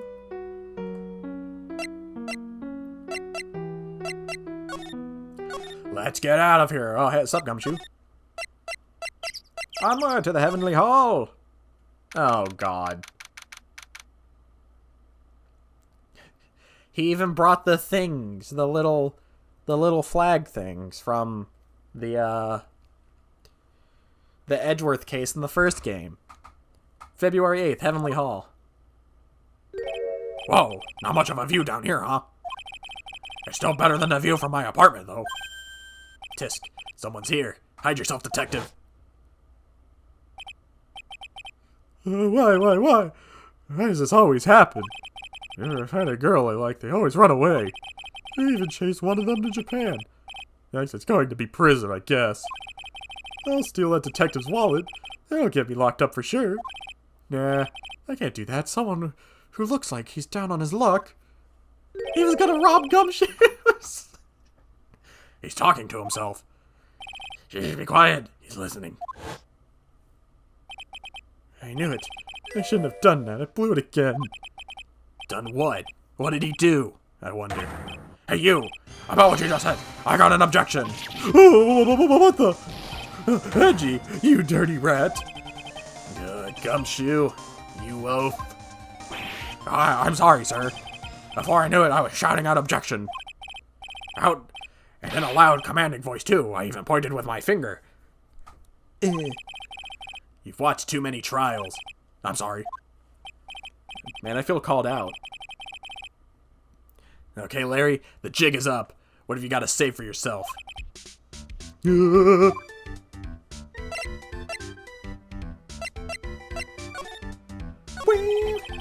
What's with this little shack, anyway? Well, I discovered it myself yesterday. And why were you down here in the first place? Come on, man, I'm an artist. I was looking for a good place to sketch. This is a great little place. It's artistic. It's quiet, it's cold, it's got no power, and it looks like it's about to collapse. Sounds a lot like my apartment there, pal. Jeez. One thing's for sure, no one is likely to show up and disturb you here. So can I get something to drink? Some hot water, baby? It's getting all buddy-buddy on us, sir. But that's what we want. Listen to me, Edgy. You gotta do this. You gotta save Iris. Why are you so sure she's innocent? Because she's cute? Watch your mouth! Anyways, I've made up my mind about it. I'm going to marry that girl. Mr. Edgeworth is pretending he didn't hear you, so I'm gonna ask for him. Have you already asked this girl to marry you? No, not yet. But I can tell how she feels by the look in her eyes. She's got this I really want this man to carry me over the threshold look. I'm sure Nick would be surprised. He'd never imagined that I could marry such a beautiful girl like that. Something tells me he would be shocked indeed.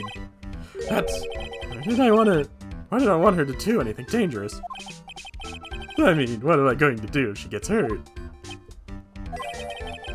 What's this guy trying to say? He lost me about a mile back. If we really want to know the answer to that, we're gonna have to drag him into the witness stand.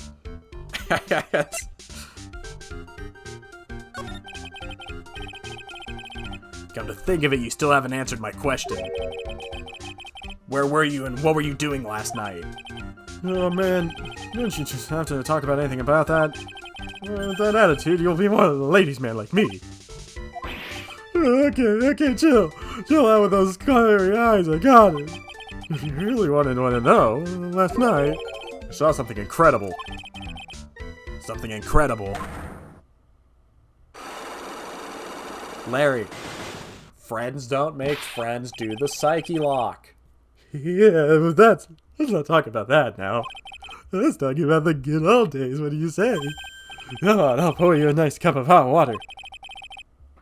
Why hasn't he realized that I absolutely despise talking about the good old days, especially with him? Now let's talk about the good old days.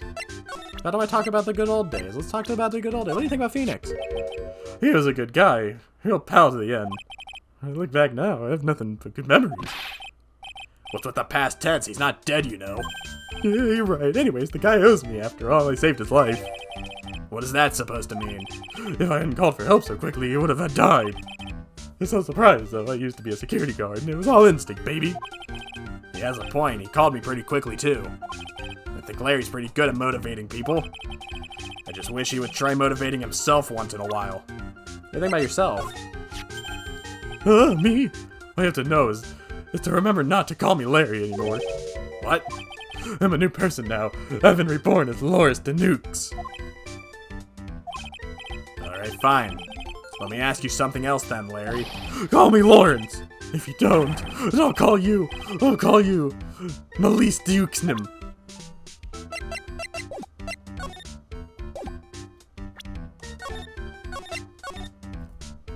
Larry, friends don't make friends, use the Magatama. That's just cringe. I don't even know if I can, like, get him on anything. The night of the crime. Alright, now you're going to tell me what you really saw last night. Yeah, all we have to do is just punch Larry, and he'd be like, okay, I'll speak. Oh, you're really upset, aren't you, Edgy? Okay, I'll talk. Huh? That was a bit too easy. Yeah, anyways, it was awesome, never anything like it. Around 10 o'clock last night, it started thundering. I've been sleeping, but I'm not sure for how long. Suddenly, zing! The world in front of me went white. I'd just been slapped by the face by an old girlfriend, Naomi. Oh, from Metal Gear. And then, it was on fire. The bridge was on fire. Blech. Dusky Bridge caught on fire. What are you saying? You saw it with your own eyes?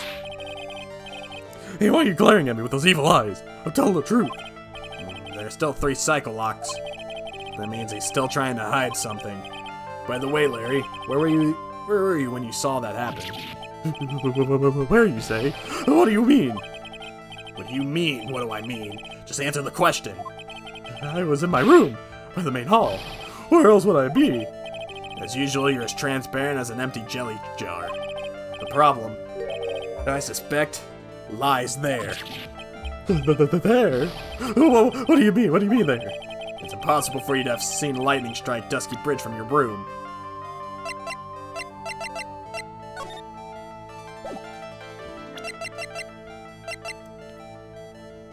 I don't think I have anything.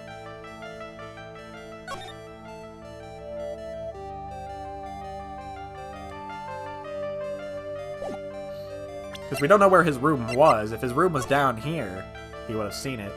But if it was in Hazakura Temple, then he wouldn't have seen it, because it's all the way back there. Take that! This is a map of the area. Take a look around the vicinity of Hazakura Temple. What am I looking for? I think that should be fairly obvious. The main hall is surrounded by trees and it's impossible to see the bridge from here. What? Why didn't you tell me that before? Well, how about it? About what? You feel like talking now? About what? Looks like it won't be that easy after all. You leave me no choice. I'll have to move on to the next step. You weren't in your room at the temple, so where were you? Yeah, I don't know. That was in my room. So where was Larry and why was he there? If I've read the situation up to this point correctly, the answer is fairly obvious. Very well then, let's test my theory. The place you witnessed lightning strike... The place you saw the lightning strike from was naturally the Heavenly Hall. Why would I be hanging out in this old shack? It's freezing cold. There's no electricity. It could fall apart at any minute. Larry, how do you know that anyway? How do you know there's no electricity after all? It's not that dark yet. Oh. In other words, you have just provided evidence to prove my theory. My theory that you've at least once in your life visited Heavenly Shrine after sunset. I have to admit, I'm impressed, Edgy. You're in a totally different league from Nick. That's nice. Now tell me, what were you doing at this cold little shack last night? That's what you might call a fair decor. I think you mean a fair decor.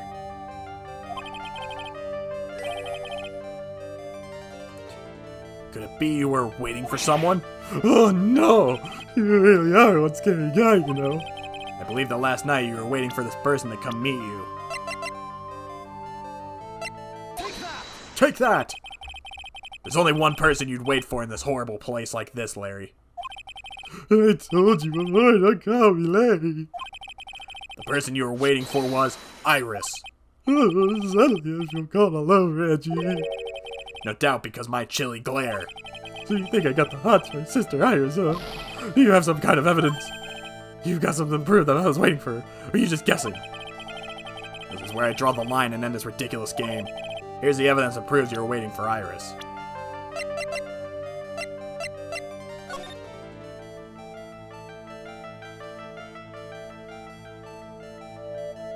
Did Larry write this?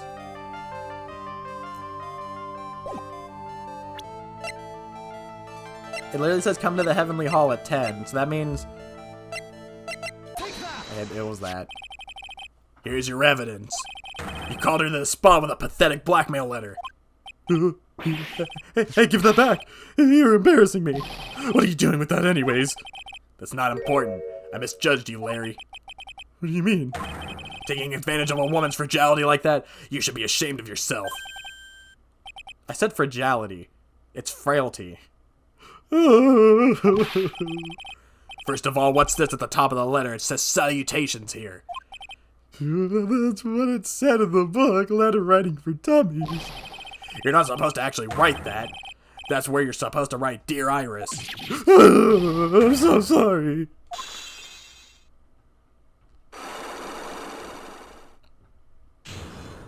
Thank you, Larry. Also, that's the monkey from the Nickel, or not the Nickel Samurai, the Steel Samurai case. So you were here in Heavenly Hall last night, weren't you, Larry? And you saw the lightning hit Dusky Bridge, didn't you? Sorry, Edgy. Sorry doesn't cut it, you scumbag. Threatening a young lady like that. Wait, hold up. What now, pal? What are you talking about? What threatening stuff? I'll tell you what, you tried to scare Iris by threatening to expose her secrets, pal. What do you mean threaten? When did I threaten her? Unless you want your secret to be exposed. That sure sounds like a threat to me, pal. Blackmail, in fact. Give me a break, it's a love letter. Haven't you ever heard of men in love? What did you just say? My love for her burned so hotly it could melt all the snow in this mountain. Oh. What is the secret you mentioned? Come on, Edgy. Did you get it? Yeah, I'm talking about the secret love between her and me. Obviously, she wouldn't want old lady Bikini to know about it, right? About our hot and sour, bittersweet love affair. Alright, then why'd you send a love letter in a business-like manila envelope? Give me a break. It's not my fault I didn't have any other envelopes. Yeesh. Then why were you quick to apologize, pal? This is because Edgy gave me that scary look on his face. What's wrong, Edgy? Why are you so quiet all of a sudden? That's it. That's what all these huge locks were about. I don't understand why you're so defensive. No, I don't know either. Because the thing is, you shouldn't expect too much from a guy like me. Hey, come on, don't let your guard down. But, Mr. Edgeworth, this guy's still hiding something, I know it. What do you mean, detective? Don't forget what this guy said just a minute ago. If you really want to know, last night, I saw something incredible. He's right. Larry? You're looking at me like a hungry dog that has found a bone. What was this something incredible you saw last night? You're going to tell me, Larry, one way or another. Yeah, I already told you, didn't I? I saw lightning strike Dusky Bridge. Yes, and I believe it was an incredible sight you saw. But now that I think about it, something doesn't quite ring true. What do you mean? If that's all there is to your story, your heart wouldn't have had all those locks. Therefore, Larry, I do believe you saw something last night. Something more incredible than lightning. What then? What? Where? Why? How? Hey, what do you think you're doing? If you hide anything from Mr. Edgeworth, I'll arrest you on the spot, pal. Oh my god, Larry.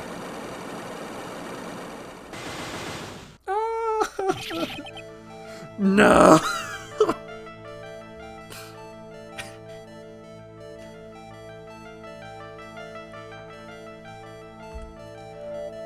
Larry!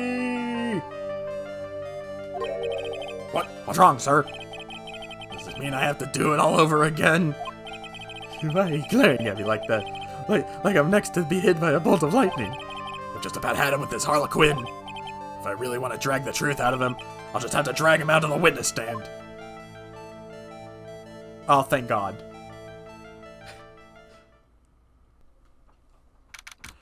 February 9th, 9:47 a.m., District Court Defendant Lobby Number 1. Oh my, Mr. Lawrence! Feels that way about me? Apparently, he isn't aware of your real secret at all. This is no time to be embarrassed. I'm sorry. I'm just hardly accustomed to that sort of thing. Romance, never heard of it. Worry not, and in any case, whatever it was that he saw on the night of the incident, mark my words, I will drag it out of him. Just so I don't have to do that god-awful psyche lock again. Does that mean Mr. Lawrence is the witness today? No. Maybe. I believe that nun will be the first to take the stand. Sister Bikini? She claims to have seen the very incident in which you carried out the crime. I just want to ask you one last time.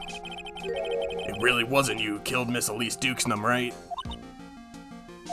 That is correct. I would never kill anybody. Except that one guy. And, well, that other we don't talk about those ones. Very well then. Mr. Edgeworth, Yeah? you are a prosecutor, aren't you? Are you sure about this? If your true identity is revealed... Don't worry. I've made the necessary arrangements. He's just in a blue suit. He slicked his hair back and he's in a blue suit. I see. Iris, it is a prosecutor's job to doubt people. But right now, I am a defense attorney. And a defense attorney's job is to believe in people, and to believe until the bitter end. That's what my friend told me once. Mr. Edgeworth, I simply ask that you watch and decide for yourself whether or not I am fit for the task, or whether or not I am fit to do the task that I've been entrusted. very well, sir. I leave my defense in your capable hands. Your Honor, she did it. She confessed everything to me. Yeah. February 9th, 10 a.m., District Court Courtroom number 7. There's no... Oh. No, not you.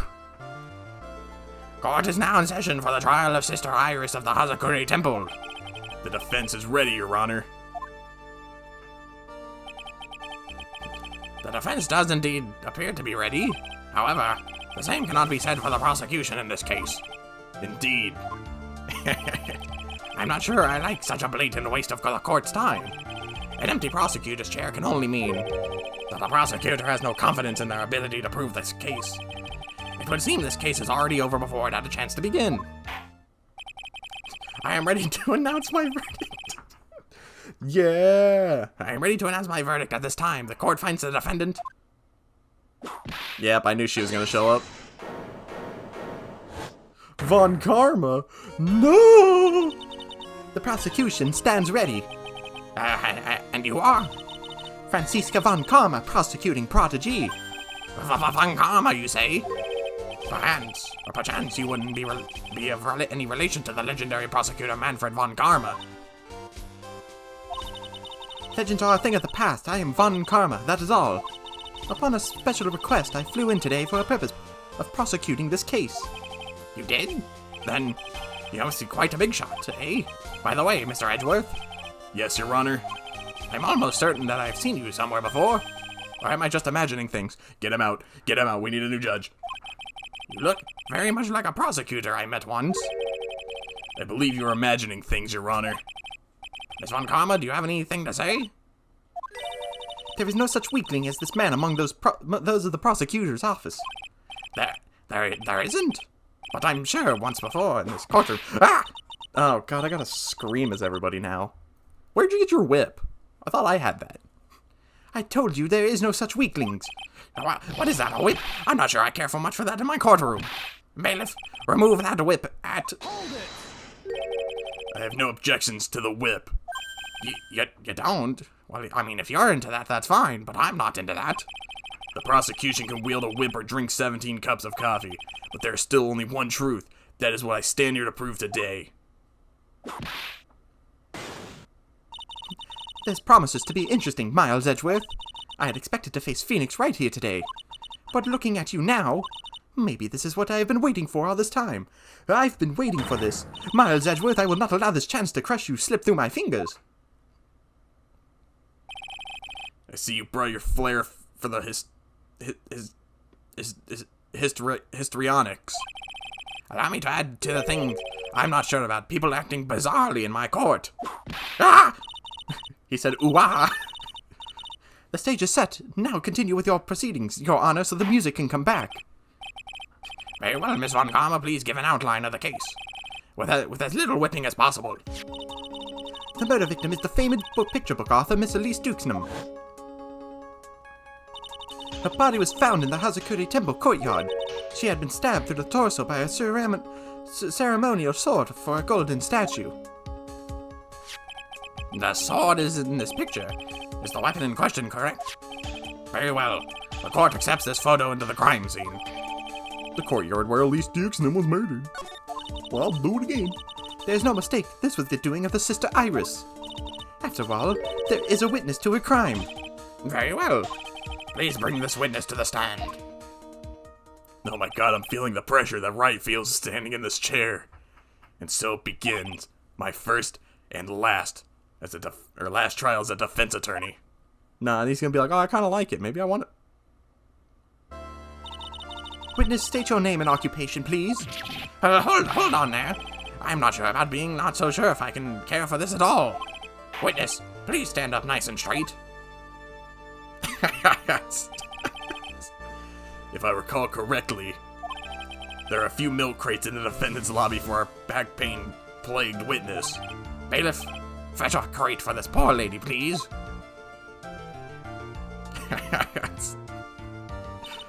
Once again, your name and occupation, please. Little old me, well, I'm the head nun of the Hazakura Temple on Eagle Mountain. My name is Bikini, you got it, Bikini. Nice to meet everyone. Hey, what? But you don't appear to be wearing a bikini right now. Wah! The courtroom is the garden of the Holy Judgment. Those with lechery in their hearts should leave the sanctuary at once. You want me to leave? Yes, bring back the other guy. No need to get your bikinis in a twist. Let me tell you, I'm a sight to behold in summer. Woo-hoo-hoo-hoo-hoo-hoo-hoo. In any case, witness, I hear that you saw the crime take place on the night in question. That's right. I can still hardly believe it myself, to be honest. There's no way a dear little Iris could do anything like that. Let us hear what you have to say then. First tell us about your own movements that night, eh? Is he actually Canadian? The night of the murder. That night I was helping an acolyte with her training in the inner temple, but, well, as you can see, my back leg stacked up violently. So I left Iris to help the acolyte and returned to the Hazakura Temple. There is no bath in the other temple, you see, and I needed a long hot soak. It was after I'd finished, just as I was heading back, that's when I saw it. The blood everywhere. So it was simply coincidence that you found yourself returning to Hazakura Temple. Yes, you could see that. If my back hadn't been in so much pain, I would have stayed at the inner temple. This sounds like a pretty important statement she just made. There is only one problem with the testimony that I can see. And you're not about to fall at the first hurdle now, are you, Miles Edgeworth? Mr. Edgeworth, please begin your cross-examination. Certainly someone has to recognize Edgeworth. Alright, first hurdle of the day. Thank you, Von Karma. Francisca, hold it. What is this inner temple? Well, you see, conversing with spirits is what we train people to do, right? We'll be the ones asking you the questions, madame. In order to do that, a place strong in spiritual power is required. There's a small temple across Dusky Bridge called the Inner Temple. Acolytes must spend an entire night there to undergo intense training. And how exactly do you help with the process? It is all quite exciting. It can be performed without a nun supervising. Like a tutor watching to make sure a spoiled child studies. A tutor with a whip in your case? If that is the case, then why did you return to Hazakura Temple, where the murder took place? Hold it! Violently? That's right. It's no laughing matter, especially in winter. I can't hold anything heavier than a knife and a fork during the cold months. Just being alive is like strict training.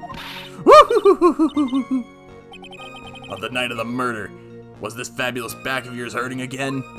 That's right. Raging like a bull in a pig pen. I almost fainted once or twice. I just knew that unless I warmed it up, it was going to finally finish me off. It's gonna be me in 20 years. My back's gonna kill me. You left Iris to help. With what? What do you think? The acolyte's training, of course. It was just past 10 p.m., so we were starting to enter into the training exercises proper. Wasn't it your place to remain with the disciple? Well, the job is simple to watch over the acolytes so that they don't pass away. Just to confirm this point again, that night, you met Iris in the inner temple, correct? Yes, she's a gentle, honest girl. She's never once failed to follow my directions. Well, I hate to burst your bubble, but she wasn't there. What do you mean? She returned to Hazakura Temple in order to take a bath? My back is to blame for everything. It's a do or be done in kind of world after all. How long were you in the bath for, if you don't mind me asking? My, what a filthy little rogue you are. I know what's on your mind. I bet your next question is going to be, where exactly did you wash? Oh, this is why you have to watch the young ones. What are you, what's going, ah! Pathetic, Miles Edgeworth. The lowest of the low. Is this some sort of kick me sign stuck to the defense's bench? Edgeworth is feeling the pain. Anyways, I couldn't afford to be away from my post for too long, you understand, so... Wait, I needed a time. You could at least give me that much.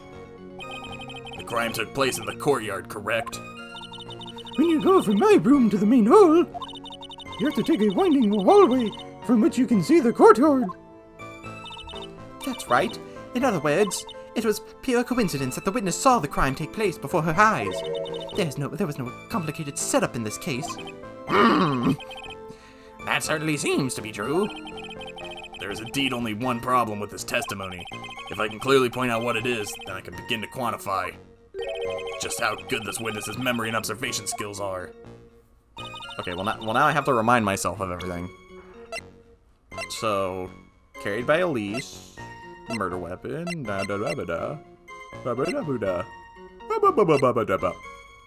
protects from evil spirits. Found in the main hall, maybe she dropped this.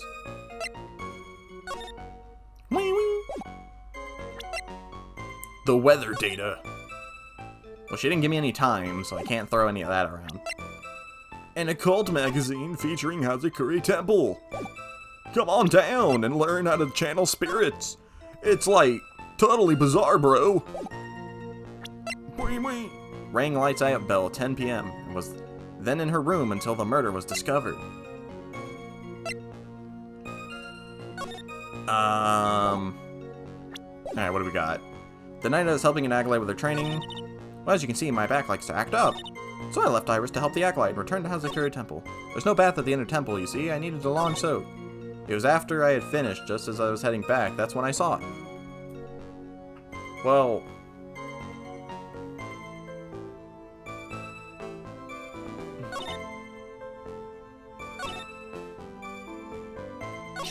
She says that, like, oh, Iris went. But that's not what Iris testifies to. Iris testifies she rang the bell and then dipped. Back to her room? Oh, no! Oh. There's only one problem with her testimony. A singular problem. No other problem exists in this testimony.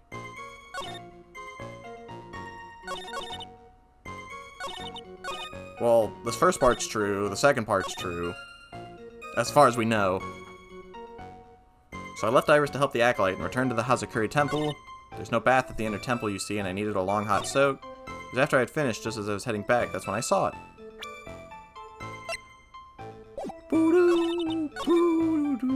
So I left Iris, I feel like it's this. Left Iris to help the acolyte and returned to Hazakura Temple. Aha! Witnesses have to undergo their own trials, I'm afraid. The defendant's fate rests on the power of observation and memory, after all. Well, don't worry. I'm more than up to the task. I'm a woman of faith, after all, the head honcho of Hazakura Temple. In that case, Miss Honcho, I'd like you to explain something for me. The discrepancy between your testimony and that of the defendant, Iris. She claims that after ringing the lights out bell, she went back and stayed in her room. Which means she did not go to the inner temple at all. No. She said that. A defendant or a witness? Who is more likely to lie, do you suppose? The defendant is simply lying to cover her back. But that is completely illogical. The murder was committed in the courtyard of Hazakura Temple. Claiming that she went to the inner temple would make a much better alibi. But that is odd. Whatever the reason, I can't believe that she would lie. She does indeed have an honest eye. Ah! All people lie. That is my belief. Why am I the only one being whipped in here? Anyways, neither the witness nor the defendant have any reason to lie. Which means, we must call your memory into question. Dear. You're older than me and yet you want to play that game, do you? Well, that isn't exactly what I... My memory is perfect crystal clear, especially in the winter. Then, I suppose it's too early to end this cross-examination, eh? Mr. Edgeworth, if you're going to question the memory of this witness, you will need to show me a more decisive piece of evidence. Understood, Your Honor. I was naive to think that alone would do the trick. Then please add your comments about Iris to the testimony, and let us return to the cross-examination. Wait.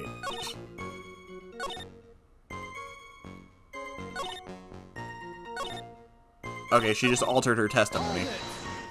They've been doing that a lot recently. Are you sure that you're not making a mistake? I probably should have read that. You young man need to get your estimations of me up from the floor. Iris always wears the same clothes. The smallest thing out of place would have stood out like a sore thumb to me. You're making a mistake, thinking I made a mistake. An excellent finish there, witness. Still, I have to wonder. Well, she said Iris came to the inner temple. She was dressed exactly as she had been at dinner. I don't exactly... Well, didn't... She was wearing the nun thing at dinner, if I'm correct. Received before the lights out bell, the night of the crime, protects from evil. Yeah, she was wearing this during dinner, because she gave it to Phoenix later. Aha! Witness, let's get one thing straight. See, now how would Edgeworth know this? Unless, well, I guess Phoenix would have told him. The defendant whom you claim to have met, she was wearing this demon-warding hood, correct? Of course. That is a very important piece of clothing, I'll have you know. Wait a minute. Hold it right there. Why do you have that? Because I go up to some dastardly deeds up in the temple, Miss Von Karma. That's the question of the day now, isn't it, Miss Von Karma? I'll have you know that this hood was given to someone as a gift that night, before the lights out bell was rung. What? You know where I'm going with this, don't you? If the witness had seen the defendant as she claims, then the Iris she saw would have been missing this very hood. It's not a bad feeling at all, exposing contradictions like this. Now I understand that happy look on Wright's face every time he does it. Oh, I hope Phoenix does like, or Wright, or I hope Edgeworth. Oh, they're just doing things.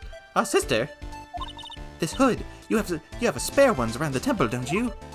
Spares? Well, I do tend to make too many of them. I see. A stockpile. A surplus of hoods, eh? Each nun is only given one hood. This should be the only hood that Iris owned. Then this is quite strange. Ah! If there was a surplus of hoods, then she could have worn one of those. There is no contradiction here. I'm sorry to break this to you, Miss Von Karma, but you won't get away that easily. Discrepancies such as this will sow the seeds in any human heart. The seeds of doubt. Witness? While I don't wish to call your testimony into doubt, you must give every detail with precision. I'm not so sure I'm comfortable going along with this. Sister, you shall continue with your testimony. Tell us what you saw after finishing your bath on your way back to the inner temple. Those seeds of doubt are sprouting in the judge's heart. They just need a little more stimulation to bear fruit. Contradictory stimulation. After my bath. I finished my bath around 11, and I thought I should return to the inner temple. Oh, now she wants to tell us when she finished taking a bath. And as I was walking back, I heard a noise from the courtyard. I took a look and Iris was, Mr. Khalees, and with that sword of all things. Mr. Khalees was staying in the corner room which faces out the courtyard. The stabbing I saw must have occurred after she was pushed out of a window. Well, how do you know she was pushed out of the window? Hold on a second. You saw a terrible sight, didn't you? If I was in your place, then it would be much like Miss Von Karma's whipping to Mr. Edgeworth and 2 of them in court. And me stealing salt from this chair. Well, something like that. This judge, God, he's annoying. His imagination is about as vivid and creative as Detective Gumshoe. I would like to look I would look the fool if I commented on such foolishness. My brain was not ready for the foolish. Anyways, this case is mine, Miles Edgeworth. Calling everyone by their full name, can't you do something about that habit of yours? I think it's funny. Meow. Wee wee. Alright, lady, time to speak. How far is it from your temple how far is it from your room to the inner temple? Let me think a moment. About 20 minutes on these stumps of mine. It's about 50 minutes to Dusky Bridge from Hazakura Temple. The inner temple is just beyond the bridge. Still, you never made it back there that night, did you? That's right. I was heading along the walkway toward the main hall. And I was walking back. She has like the eyes that Yanni Yogi had. You say you heard a noise. Thump! Just like that. That could be only the sound of the victim falling. It's very clear. It's very quiet in the temple, you know. You can even hear the snow falling from the branches. Thump! Just like that. But then, couldn't this noise you heard have been snow falling on the ground? I never thought of that.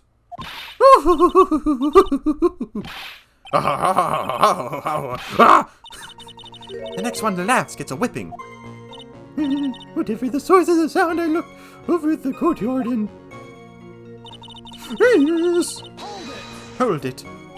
This is the second time that the witness has testified to seeing the defendant, but some doubt remains in these claims. Just what does it mean? Just because you're a good-looking young man doesn't give you the right to. The murderer who stabbed the victim with the sword. Sister Bikini, try to recall exactly who it was you saw as clearly as you can. Well, you're a handsome young man, so I'll forgive you. Oh! Now that you mention it, there was something awfully strange about her. Something that has been bugging me all this time. Please, don't keep us in suspense. Her hood! Her hood? That's right, it's coming back to me. She wasn't wearing her hood. Well, checks out. I guess we lose. I thought something was out of place, but it all makes sense now, doesn't it? After all, she'd given that hood away to someone, right? Ha! You've dug your own grave, Miles Edgeworth. What do you say, Mr. Edgeworth? Is this testimony important? It's important, all right. This may initially appear to put me in a disadvantage, but I can't see any other leads at the moment. Your Honor, I'd like these new statements to be added to the testimony. Miles Edgeworth, if you want to hang yourself, you need only ask. I'll gladly lend you my whip. Jesus. If you want to kill yourself, I'll be of assistance. Witness, add that statement to your testimony. No problem. Now that you mention it, Iris didn't have her hood on. Hold it. You sure about that? Yes, after all, we always wear the same clothes. Ah! I don't mean because we're poor, you understand? It's our style. Yes, that's it. There's absolutely no need to explain yourself. Anyways, she looked different from normal, so that basically stuck out. Like me, holding a whippet puppy instead of a whip. At least then it might bite you and not someone else. Iris didn't have her hood on, I'm sure of it. Very well. Now please tell us about the victim, eh? Why'd they have to make him Canadian?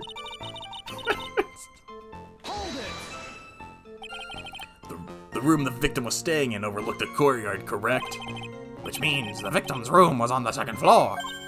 No, Hazakura Temple is a single-story building, but the mountain itself slopes up downward, which elevates the main gate, side of the temple, and the guest rooms in the back, to about the height of a 2-story building. I see. And the victim was staying in one of those elevated rooms, correct?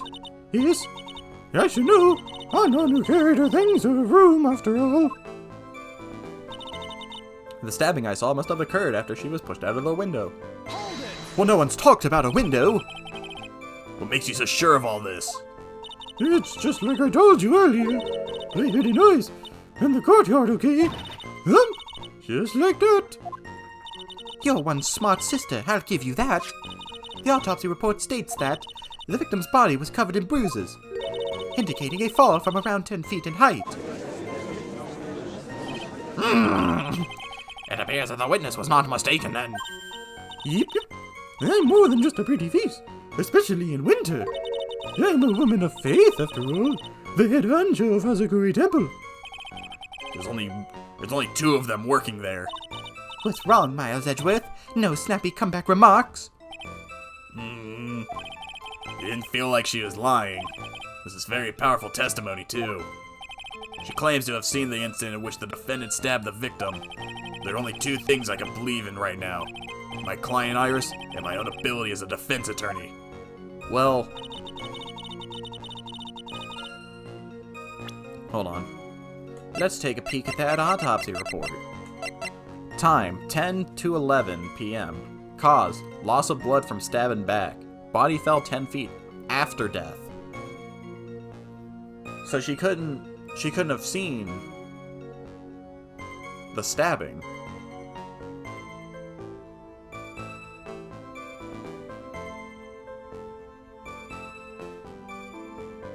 Or no. Am I understanding this? Loss of blood from stab and back. The body fell 10 feet after death. So it's implying that the body was, from what I can understand here, the body fell after she was stabbed. That's what it sounds like to me. So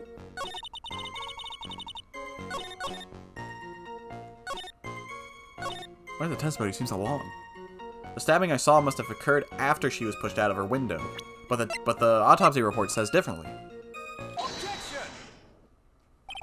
Impressive logic. That's what I'd like to say anyways. Oh, please do. My brain is something else, especially in winter.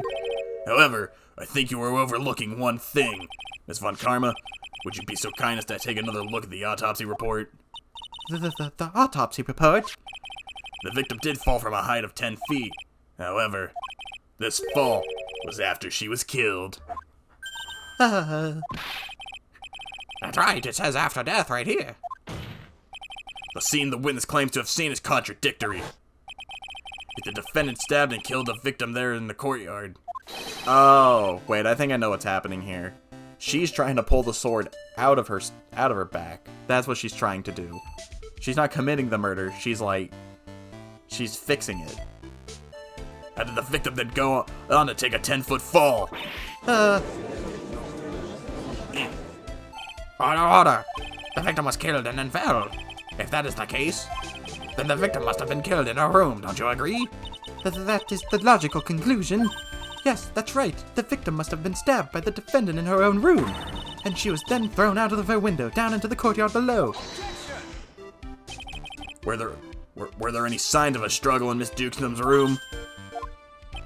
She was stabbed with a sword. That would leave a blood stain, wouldn't you agree? Well, Miss Von Karma, was there any blood? Wah! No traces of blood were found in the victim's room. Your whip just caused traces of blood to be found on my glorious playoff beard. However, if there was no— Wah! I'm sure there's no need for me to go over this, as I'm sure Your Honor is well aware of when a stab wound produces the most blood. When it produces the most blood? Very little blood is actually lost at the moment of the blade's insertion. If you want to talk about when the most blood would be lost from a body, that would be when the blade is removed. Indeed. With the weapon still in place, it acts like a lid on the wound. That's true. With a weapon still in the body, there wouldn't be much bleeding. A perfectly reasonable line of thinking.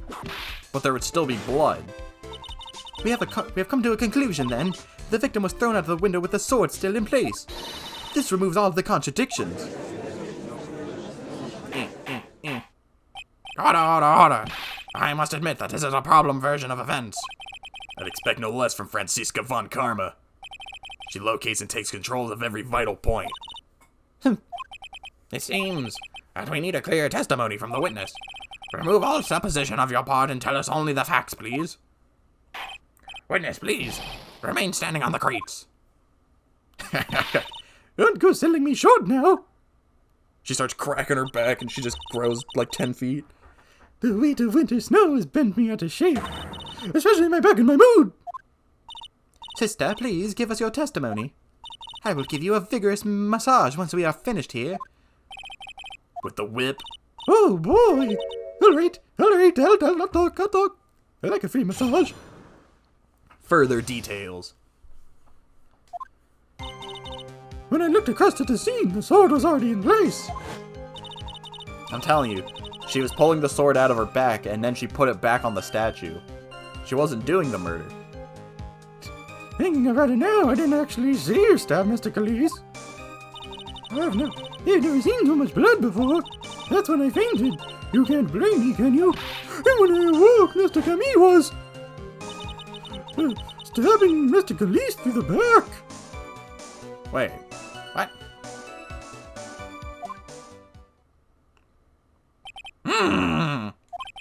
This all confirms Miss Von Karma's theory. Von Karma strive for nothing but perfection. Putting together such facts is nothing for me. You should know that, Miles Edgeworth. Perfection is an impossibility, Franziska von Karma. And I'm here to teach you just that. further detail. Doing good so far. Hold it. Yeah, it's still dumb if she, tampered with the evidence. It sounds like somebody we know. At the time, was the victim bleeding? I was very shocked to seeing all this, of course. So I'm not entirely sure, but I don't think I saw any blood, not then. I'm sure you didn't. The weapon was acting as a plug in the wound. In any case, let's be clear on this very important point. Did you actually see the incident in which the victim was stabbed? Well, no, because she was thrown out of a building. Hold it!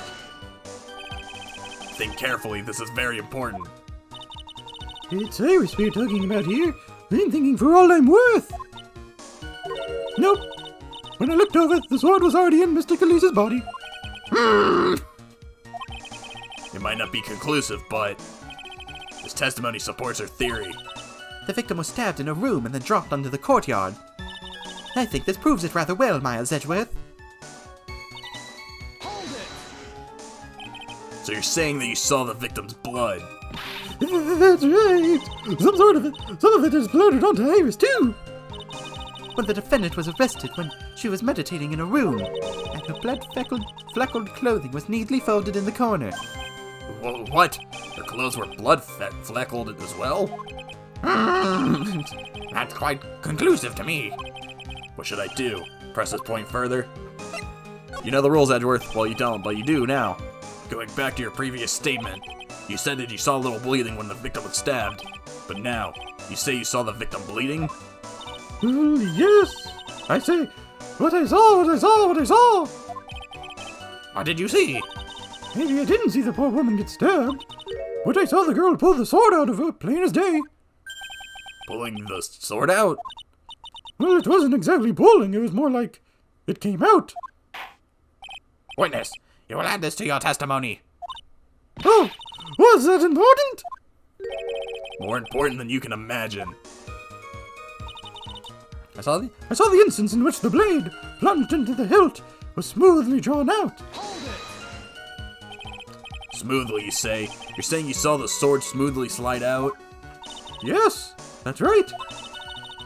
The whole thing happened right next to the gold statue of Mr. Camille.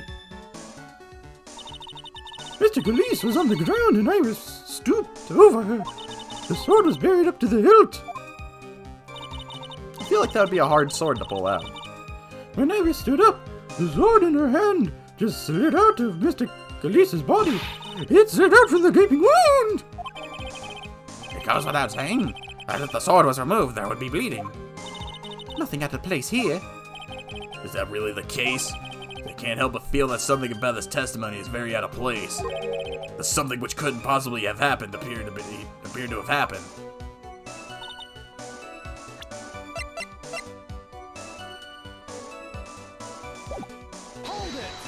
Hold it! Was the bleeding caused by the killer removing the sword? That was these, I remember it clear as day. Don't you think that it's a bit odd? What do you mean, Miles Edgeworth? Why would the killer pull out the sword? What?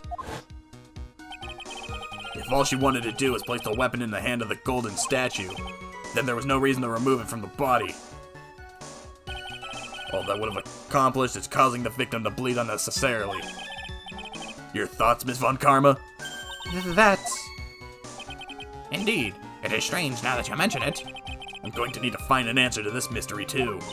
Anyways, the witness saw something terrible. So what did you do after that, witness? That's when I fainted. Just drop dead. Now onto what the killer did next. You saw none of it, correct? Well, he was unconscious. How long were you out for? I don't know. 10, maybe 20 minutes. The young man with a very prickly looking head woke me up. By stepping on me, actually. I'm not sure I like that method of resuscitation. Well, I wasn't asking for mouth to mouth or anything of the sort. But I would have welcomed a more gentle awakening right about then, let me tell you. I shall have words with the offender personally.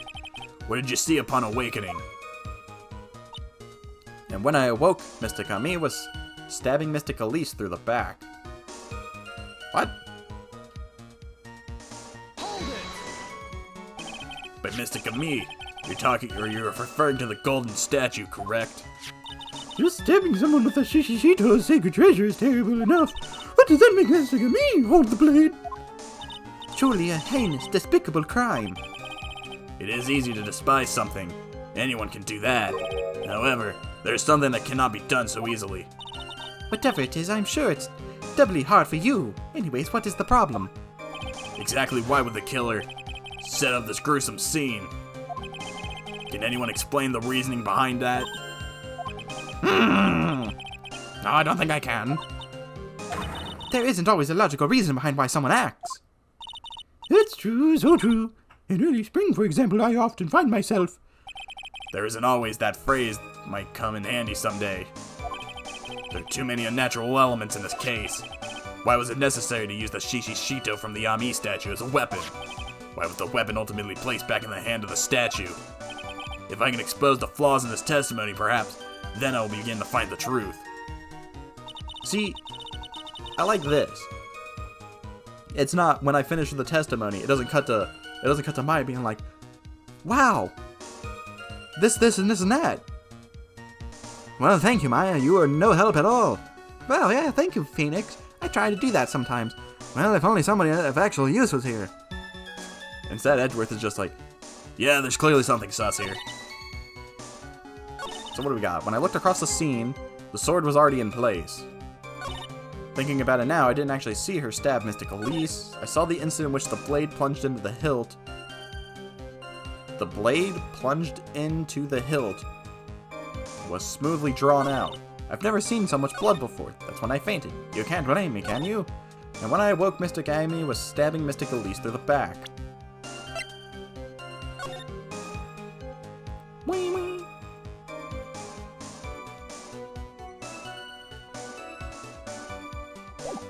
Wee wee. Wee wee. Photo of Elise.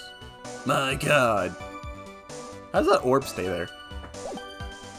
Wee wee wee. So, yeah, it's like Edgeworth said, the sword and the statue are the focal points right now. When I looked across at the scene, the sword was already in place. In place like how? Like on the statue? I forget. No, they're gonna talk about the bleeding.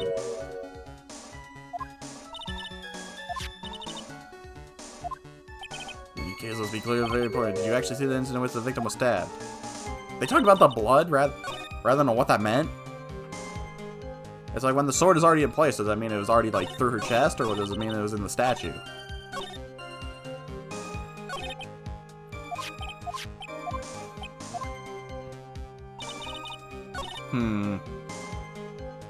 Thinking about it, I didn't actually see her stab Mystic Elise. I saw the incident was the blade was plunged into the hilt, was smoothly drawn out.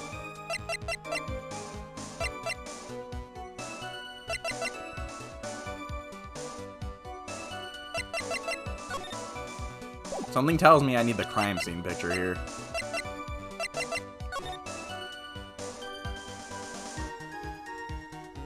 Because if the sword was pulled out, that means the sword was placed and then stabbed back into her. that means, yeah, that's what.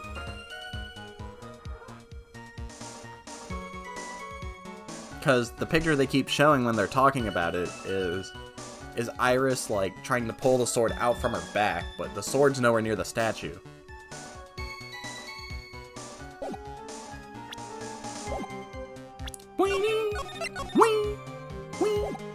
I saw the instant in which the blade plunged into the hilt was smoothly drawn out. I've never seen so much blood. How much blood? That's not that much blood. It's a mild amount of blood. Larry! What do we got? Never seen so much blood, that's when I fainted. You can't blame me, can you? And when I awoke, Mystic Amy was stabbing Mystic Elise through the back.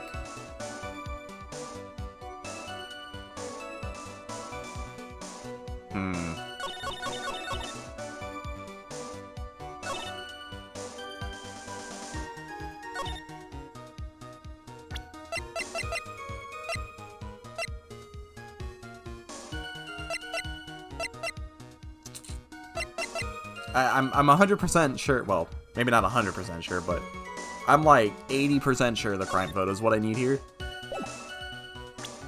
But to what string of text, I don't know. I think it's either the first one, the last one, or this one. Wee wee, wee, wee, wee wee, wee, wee. No. This evidence clearly reveals the contradiction in that statement, Your Honor. Unfortunately, I'm afraid I can't accept that. Well done, Your Honor. But what? I was only testing you just now. Well, then why don't you try testing this penalty too? No, I was doing so good. It looks like I shouldn't have spoken in haste.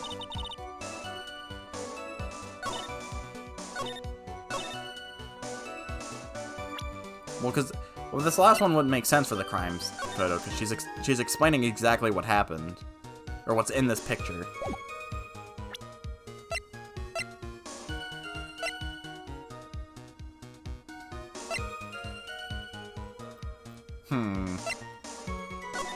The weather has nothing to do with this just yet.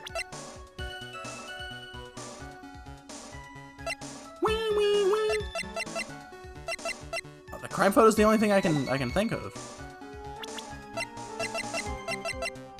Franziska von Karma. What does he think of her?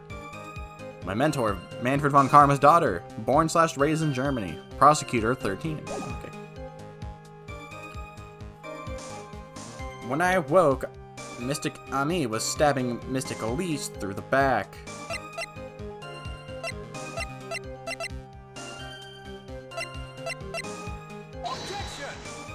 I thought I'd try it. But you can catch this penalty, if you know what I mean. Thinking about it now, I didn't actually see her stab Mystic Elise. Hold it! Think carefully, this is very important. It's Iris we were talking about here. I'm thinking we're all I'm worth. No, when I looked over, the sword was already in Mystic Elise's body. It might not be conclusive, but his testimony supports her theory. The victim was stabbed in her room and then dropped into the courtyard. I think this proves it rather well, Ms. Edgeworth.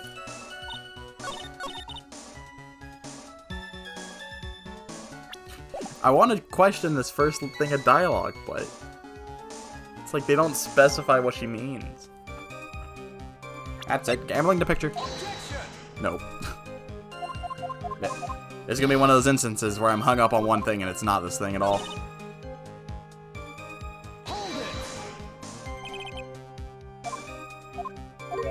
I didn't mean to hit this. Well, you foolish fool, you need to actually read. Never seen so much blood before. Was bleeding caused by the killer removing the sword? No, mistaken, I remember. Don't you think that's a bit odd? What do you mean? It's why would the killer pull out the sword? What? If all she wanted to do was place this weapon in the hand of the golden statue, then there was no reason to remove it from the body. All that would have accomplished is causing the victim to bleed unnecessarily. Your thoughts, Miss Von Karma? That's... Indeed, it is strange now that you mention it. I'm going to need to find an answer to this mystery, too. Anyways, the witness is terrible, so what did you do after the witness? Well, she says she's never seen so much blood, but looking at the picture, there's, like, hardly any blood. God dang it. I'm gonna lose.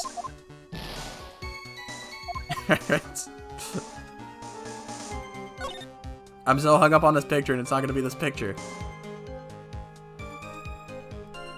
That's when I fainted. What does Edgeworth say when I... There are too many unnatural elements in this case. Why was it necessary to use the Shishi Shito from the Amy statue as a weapon? Why was the weapon ultimately placed back in the hand of the statue? If I can expose the flaws in this testimony, perhaps then I will begin to find the truth. Oh, he doesn't exactly, like, direct me anywhere. He's just like... He's like, yeah, I just kind of want to figure this one out. I'm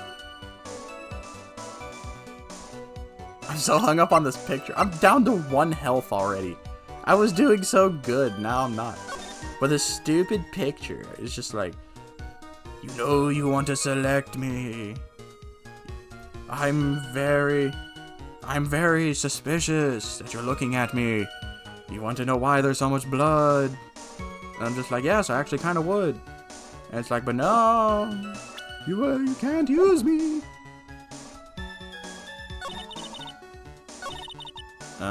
Thinking about it now, I saw the incident in which the blade plunged into the hilt. I've never seen so much blood.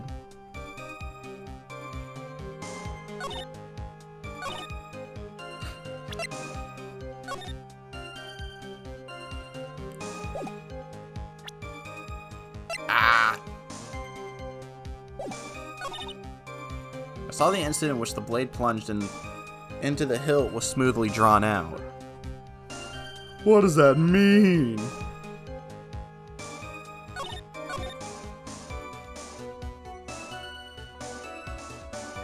Am I done? This sentence doesn't make sense to me. I saw the incident in which the blade plunged into the hilt. Oh, wait, no, I get what it means now. She's saying that the blade was so plunged into the body that it was to the hilt. So that doesn't make sense.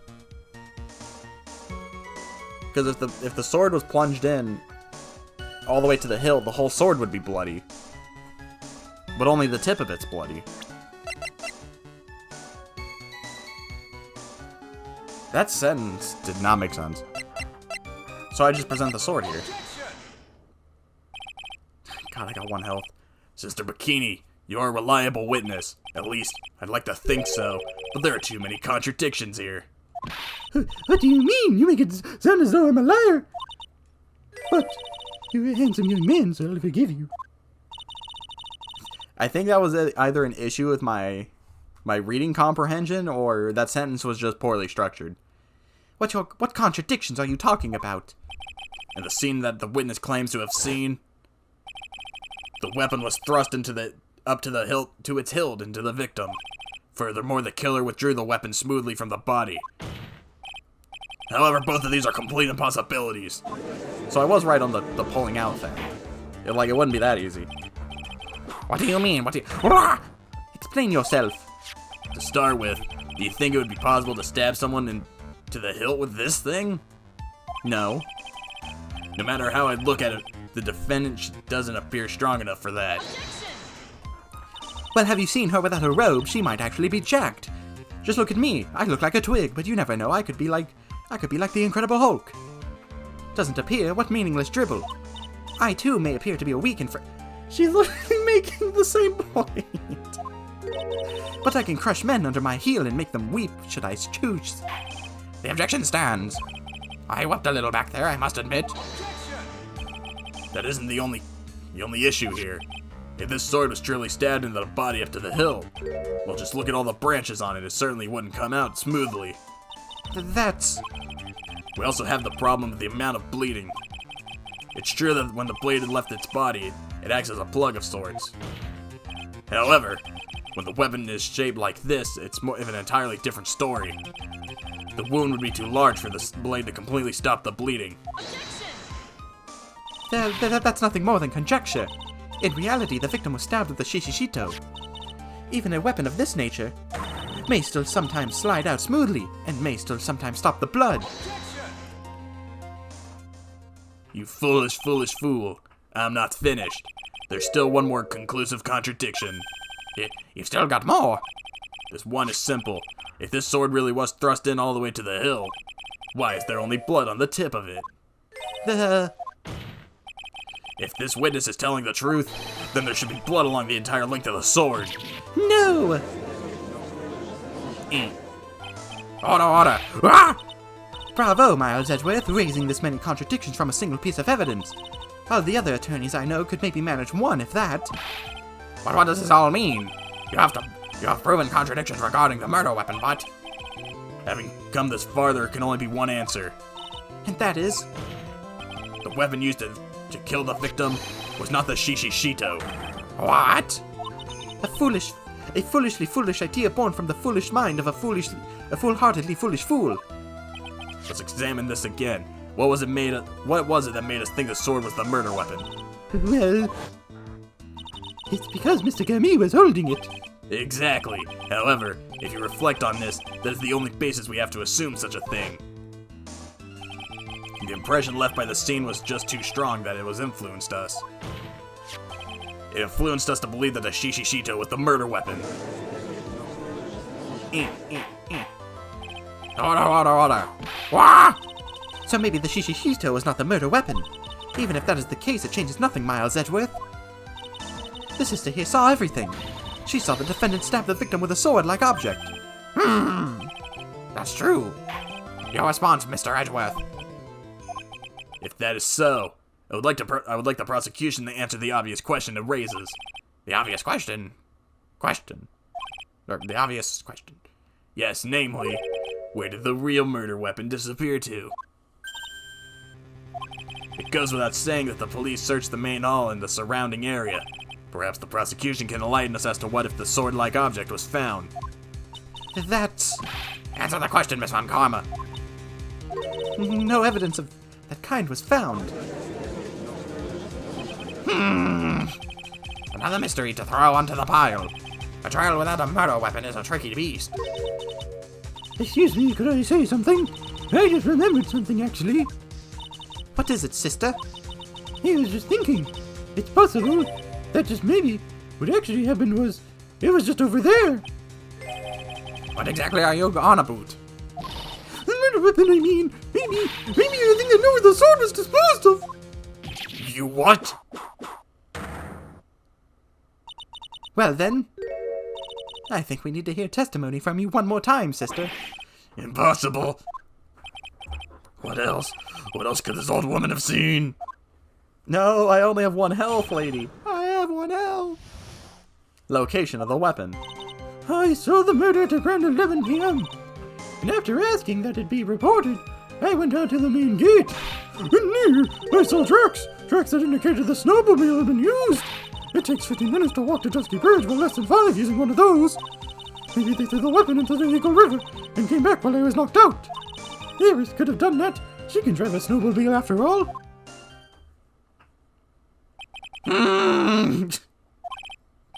Witness, please tell us everything you know right away next time. Well, I'm not in the best shape, what with my back and my age, you know. Quite. There were indeed snowmobile tracks in front of the main gate. Here is a photograph. My God. It was probably Larry. A snowmobile, eh? I see. Well, it certainly is an interesting theory. The tracks began in front of Hazakura Temple and run all along the Dusky Bridge. Taken it that night from the main gate to Dusky Bridge. That solves your pesky little problem, yes? The Eagle River's current is quite swift, meaning that it doesn't freeze over in winter, making it the perfect place to dispose of the murder weapon. Did she really go to the river to dispose of the murder weapon? Mr. Edgeworth, your cross-examination, please. Oh god, please, don't make me read as this lady anymore. I can't keep doing it consistently, it hurts.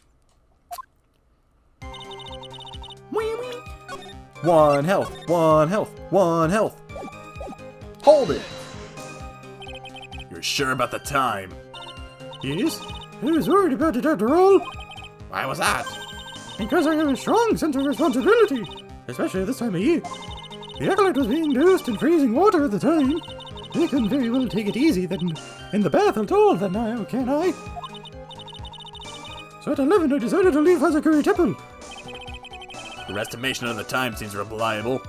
At least. Please continue, sister.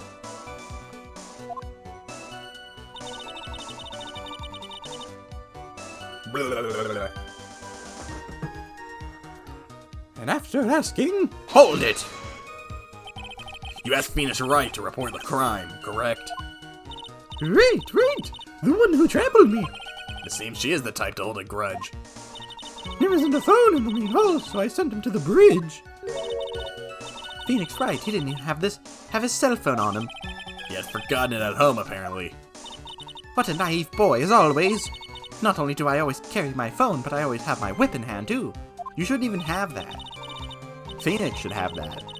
Anyways, I was really scared and it was taking him a while to get back. So I thought I'd go out by the main gate for a spell. And never saw tracks.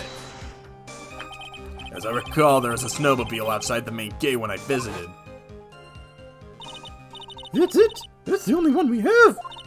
It runs no matter how much snow falls. Now you're certain the snowmobile was there at the main gate when you arrived? Yes, of course. It was parked in front of the gate. So she had already gone, discarded the murder weapon, and returned by that time. I'm not sure if this is really relevant. What should I do? Press further. I need answers to every possible doubt.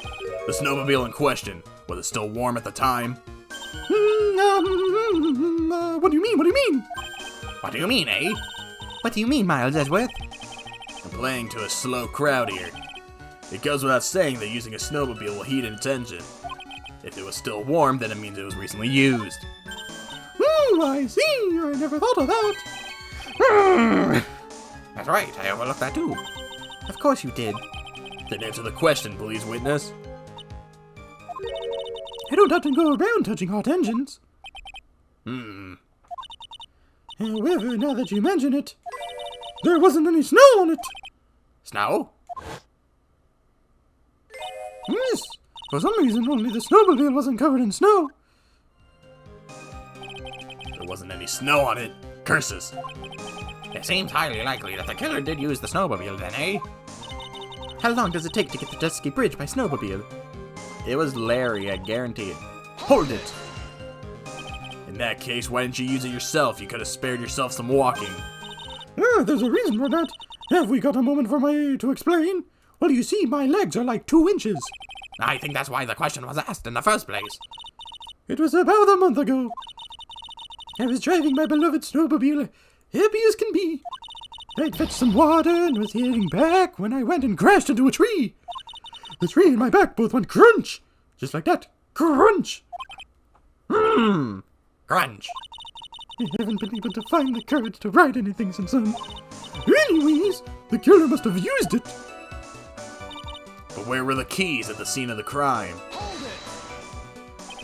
Refresh our memory. How long were you knocked out for? Like I said, somewhere between 10 to 20 minutes. It's possible to get to the bridge and back in 10 minutes using the snowmobile. I have to concede that this is more than enough time. Is that all you wish to concede, Miles Edgeworth? Shut up. Hold it!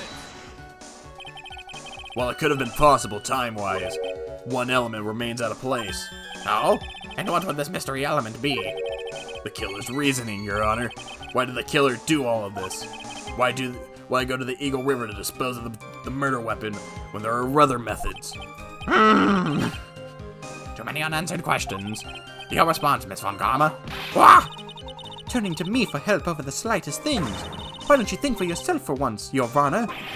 What? She says over the top as always. Anyways, whatever the reason, the fact remains that the defendant could not have done this. Or could have done this. The murder weapon was disposed of in the river, another point to me, Miles Edgeworth. Another mystery to feed the fire. Was there any reason to go and throw away the weapon? Luckily, there's surely a problem with his testimony. Now all I have to do is start poking holes in this flawed account.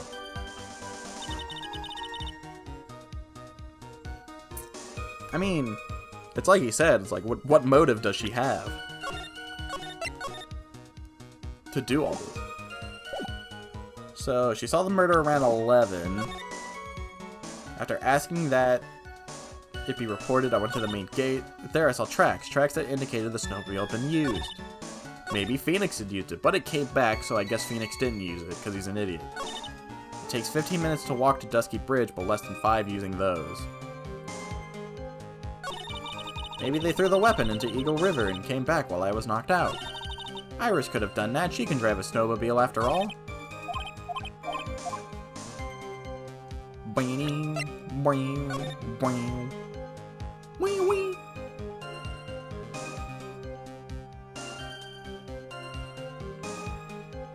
Okay, I think I figured it out. So, in this picture, there's footprints. I think implying those are Phoenix's, but the snowmobile tracks go over that, which means that the snowmobile was used after Phoenix walked by, thus implying time was wasted in the cross. So it takes 15 minutes to walk to Dusky Bridge, but less than 5 using those. Maybe they threw the river in the weapon when I was knocked out. Iris could have used it, and then she could drive a snowmobile after all. So, but what do I string that to? And there, I saw tracks that indicated the snowmobile had been used. It takes 15 minutes. How do I say that the snowmobile was used after? Like, these might not be Phoenix's footprints, but I'm gonna assume, off the knowledge I have, that these are Phoenix's footprints, which the snowmobile covers them, so therefore it came back later. But I guess you could say that the snowmobile left first, then Phoenix walked over them, and then when the snowmobile returned, it covered the tracks. Because they said it takes 5 minutes to and from the bridge, so that'd take 10 minutes. It takes 15 by foot.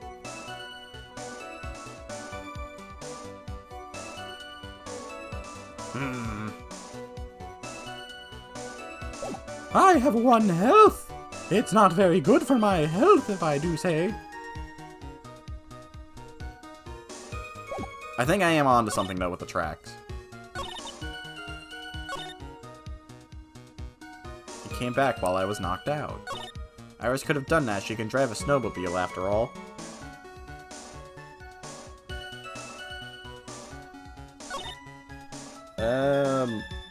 Maybe they threw the weapon into the Eagle River and came back while I was knocked out.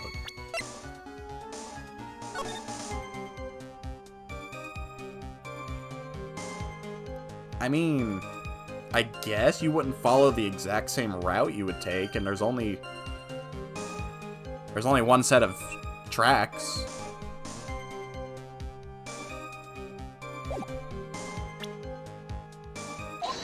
Objection! I admit this photograph proves something. It proves that the snowmobile was used on the night of the murder.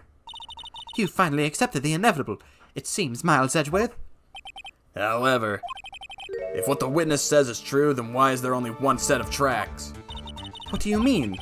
Iris left Hazakura Temple, threw the weapon into the river, and then returned. If this was the case, then naturally there should be 2 sets of tracks in the snow. Those from heading out to the bridge and those from coming back. Oh, you're right.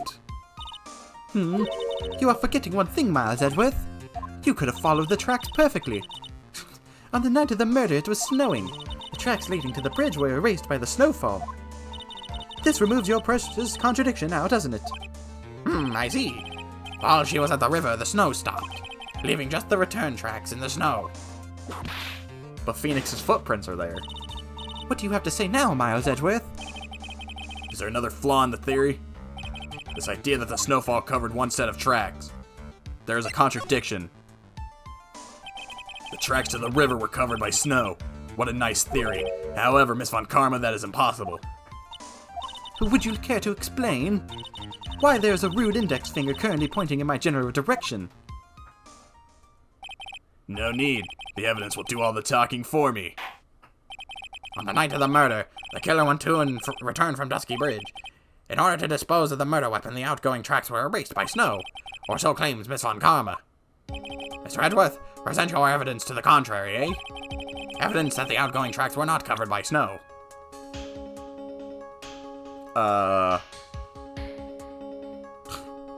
What? This isn't what I signed up for.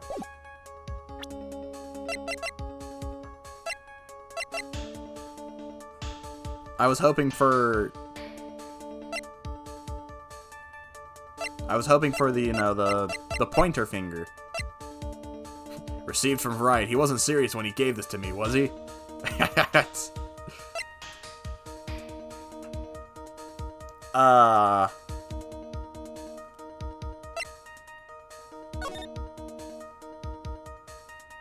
What am I doing? Evidence that the outgoing tracks were not covered by snow.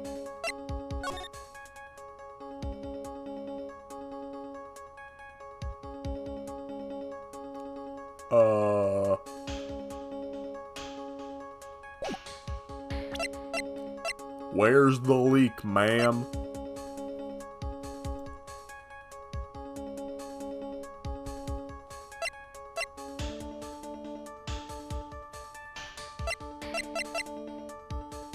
Well, I'd imagine I can't present this again. If I present this again, it's wrong. Because there's nothing here I can really prove. And the only other picture I have is the crime photo.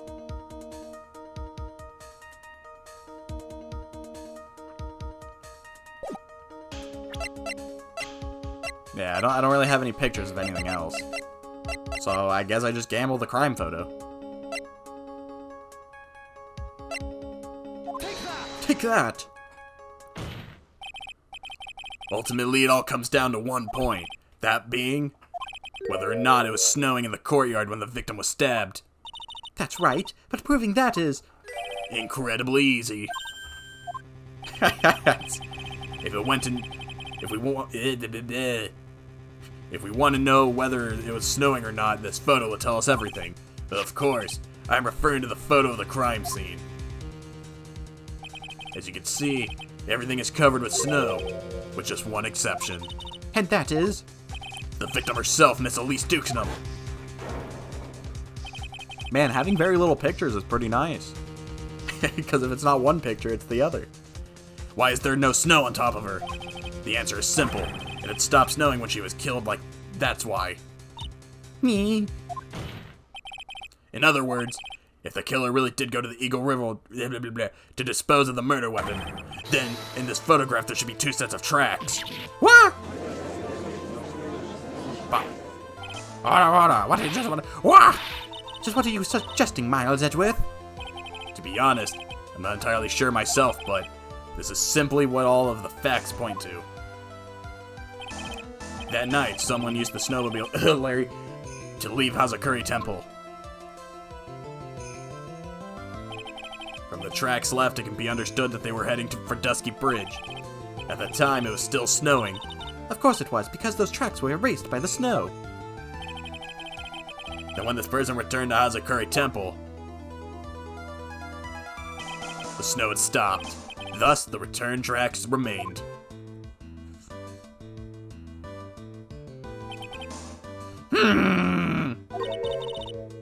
Can I say something? This all sounds a bit fishy to me. What does, sister? There is only one key for the snowmobile. Furthermore, on the night in question, we know that the defendant had it. The key was found in her room after the murder. Which can only mean that night, Iris used the snowmobile to go to the inner temple. But Iris said that she never went there. I should probably press on this point some more when I get the chance. The snowmobile can cross the suspension bridge, So she must have left it in the Hazakura side of the bridge that crossed on foot.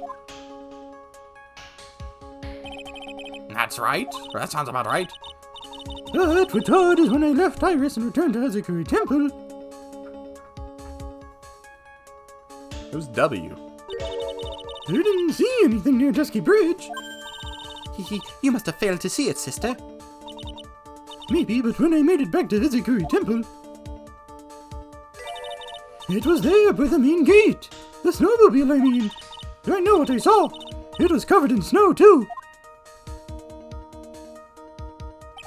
But that is impossible.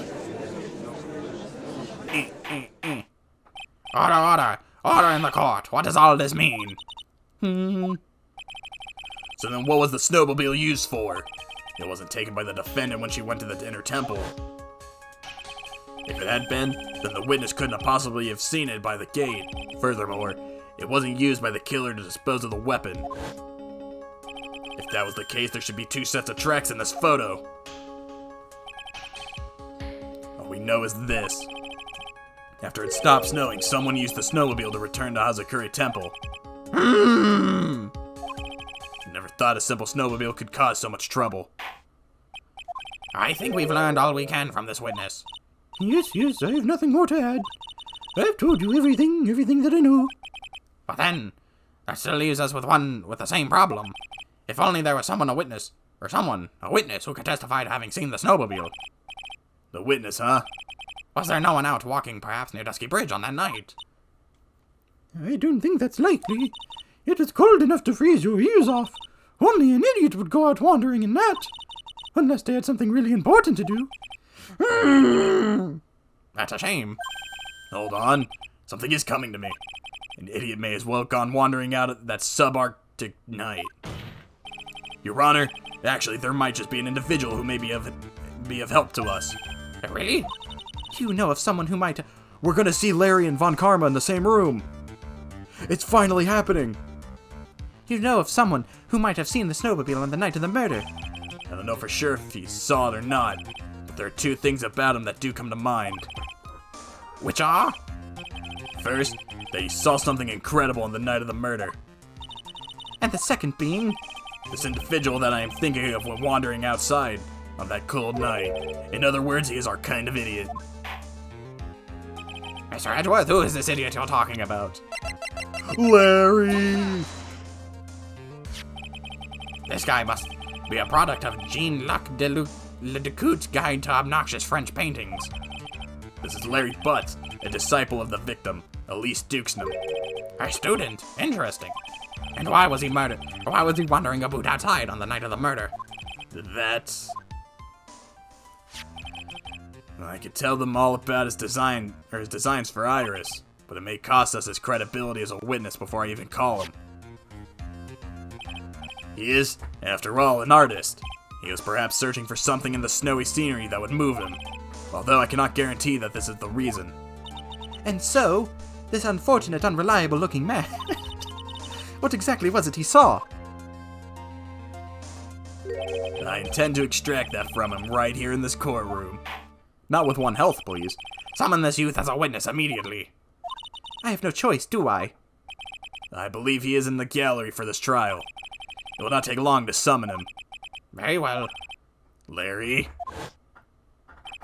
You may have escaped me yesterday, but today I'm going to get everything out of you. Without the psyche locks.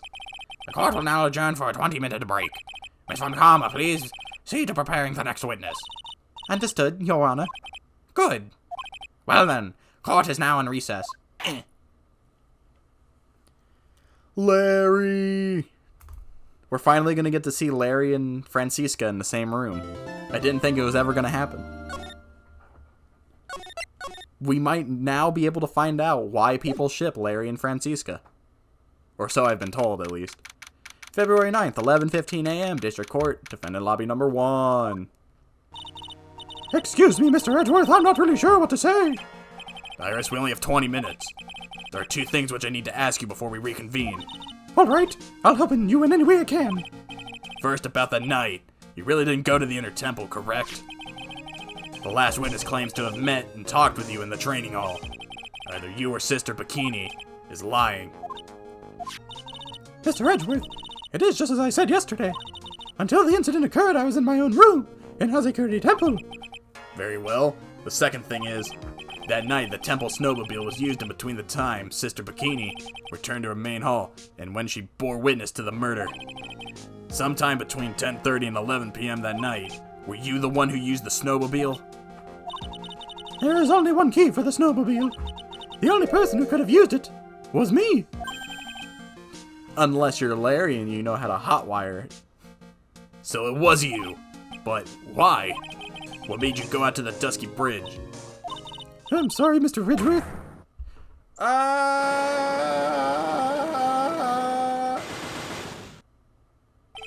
Iris? I can't tell you about that yet. Yet? Not until her safety is confirmed. Her? The safety of the Acolyte. The Acolyte, huh? She must be talking about Maya.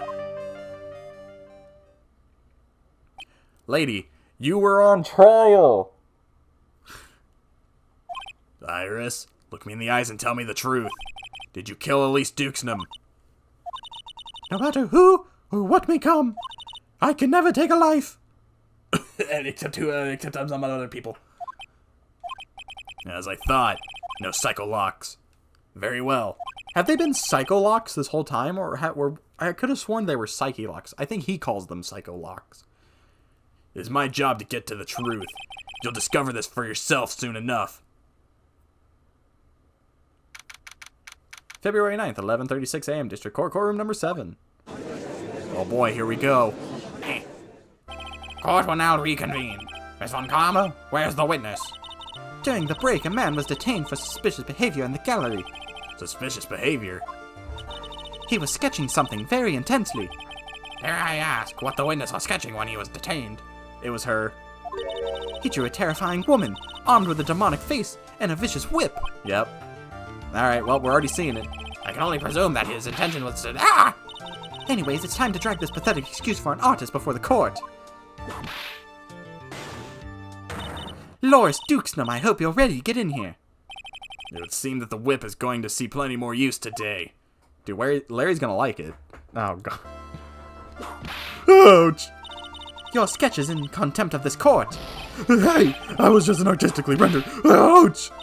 You tried to run away from the bailiff who was trying to hand you your sapone, correct? Look, I'm nothing but a fledgling artist training out in the mountains. I'm only down here in the city because I ran out of green paint. Well, to use the technical term for the color, viridian. Larry, this isn't an art story now, is it? I know, I graduated junior high, okay? Look, art is all about working in the fields, isn't it? Working in the fields? I presume he wanted to say work field, or field work, I hope. That's right. Thanks, buddy. It's kinda sad that I was able to understand his mangled train wreck of a sentence. I just happened to stop in here and found a wonderful new model. Yeah? So see, I've got nothing to do with this trial at all. I expect all of your faces to be red when you realize this mistake, bright red. Or to use the technical term, crimson lake. Ouch! Ouch, ouch, ouch, ouch, ouch, ouch, ouch! Ouch, ouch, ouch, ouch! Stop your pathetic blabbering and testify like a man. Refrain from whipping me, Miss Von Karma. Cross-whipping is as bad as cross-checking. Witness, well, that was all your fault. Testify now. This is too much for me. What I saw. I was at that bridge, rather than lodge out in the mountains looking up at the stars that night. I walked to the bridge a number of times, but I didn't see a snowmobile. I didn't see any of that kind of bridge either. The girl was waiting for it didn't show up. My teacher died on me. I'm all alone now, aren't I, Edgy? No, you got Von Karma. Witness, please refrain from talking directly to lawyers during your testimony. I'm just a nobody, nothing but a small worthless man, aren't I? And why wasn't I asked for my name and occupation or anything else? Mr. Edgeworth, this man seems to have quite a severe inferiority complex.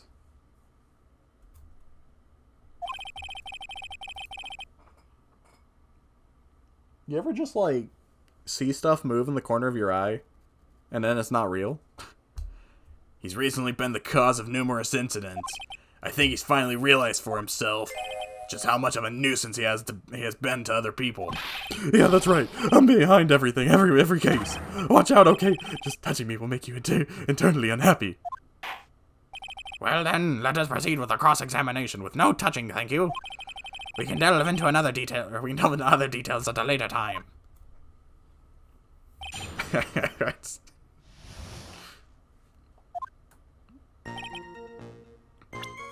Alright, let's save with my 1 health.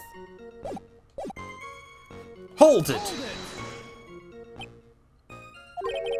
Whatever is the matter, Mr. Edgeworth? This one single statement is so full of contradictions. For a moment there, I thought I was going to collapse.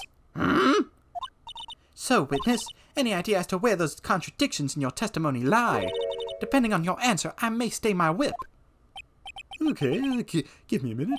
Well, if I was snowing that night, so I couldn't possibly have seen the stars. That rundown shack is hardly a lodge, is it? And even if the stars could be seen, it isn't like I was there to look at them, right? See, you can do it if you try. There's only one issue here. What you saw at Dusky Bridge. Oh, she was playing him for a second. What was even this? I was at the lodge out in the mountains looking up at the stars that night. Bullcrap! A number of times. How many? Maybe 5 times, once every 20 minutes. Which means you spent almost 2 hours at Heavenly Hall that night. You bet. Really, real love is about waiting with your heart in your hands. Love, you say? It was this man's intention to summon the defendant to the small shack, using this blackmail letter.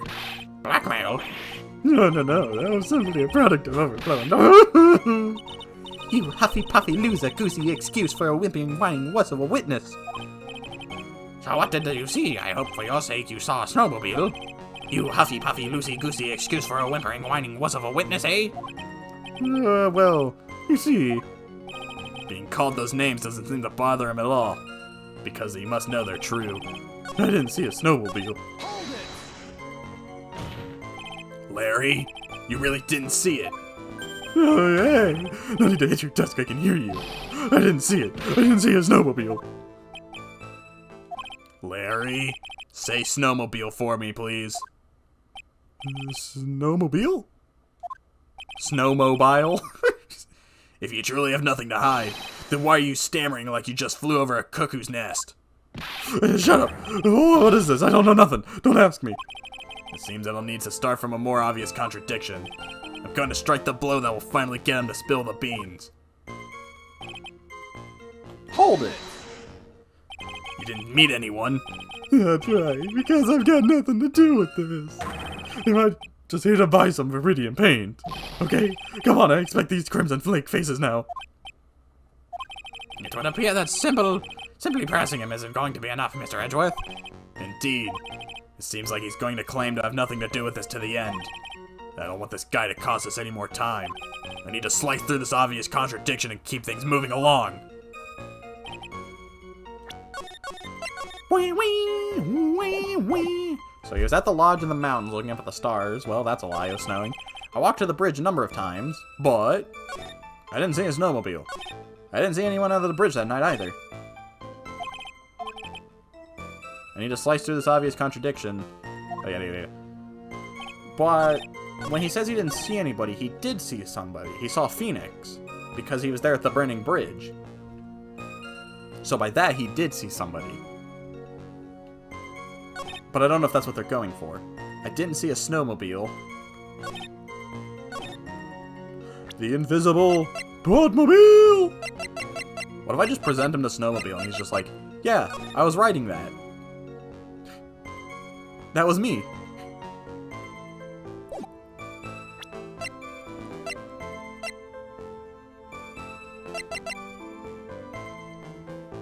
Wee wee.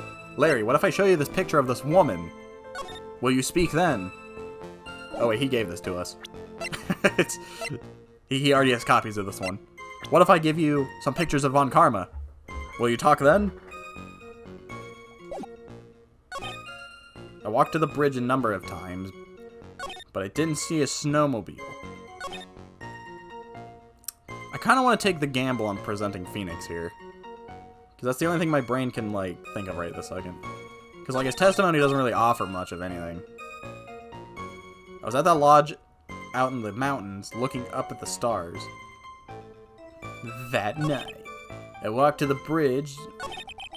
Well, I mean, we have the weather report. Eagle Mountain weather data for February 7th. Snow with occasional lightning strikes. Snow to appear 10:50, lightning 10 to approx 11. Lightning struck Dusky Bridge at 10:45. Around 30 minutes passed between the fire starting and going out.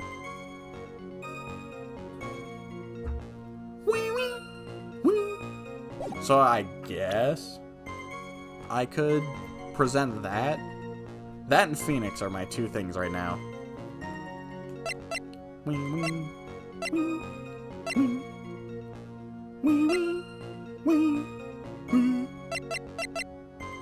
God dang it, Larry. Why do you have to be a weirdo?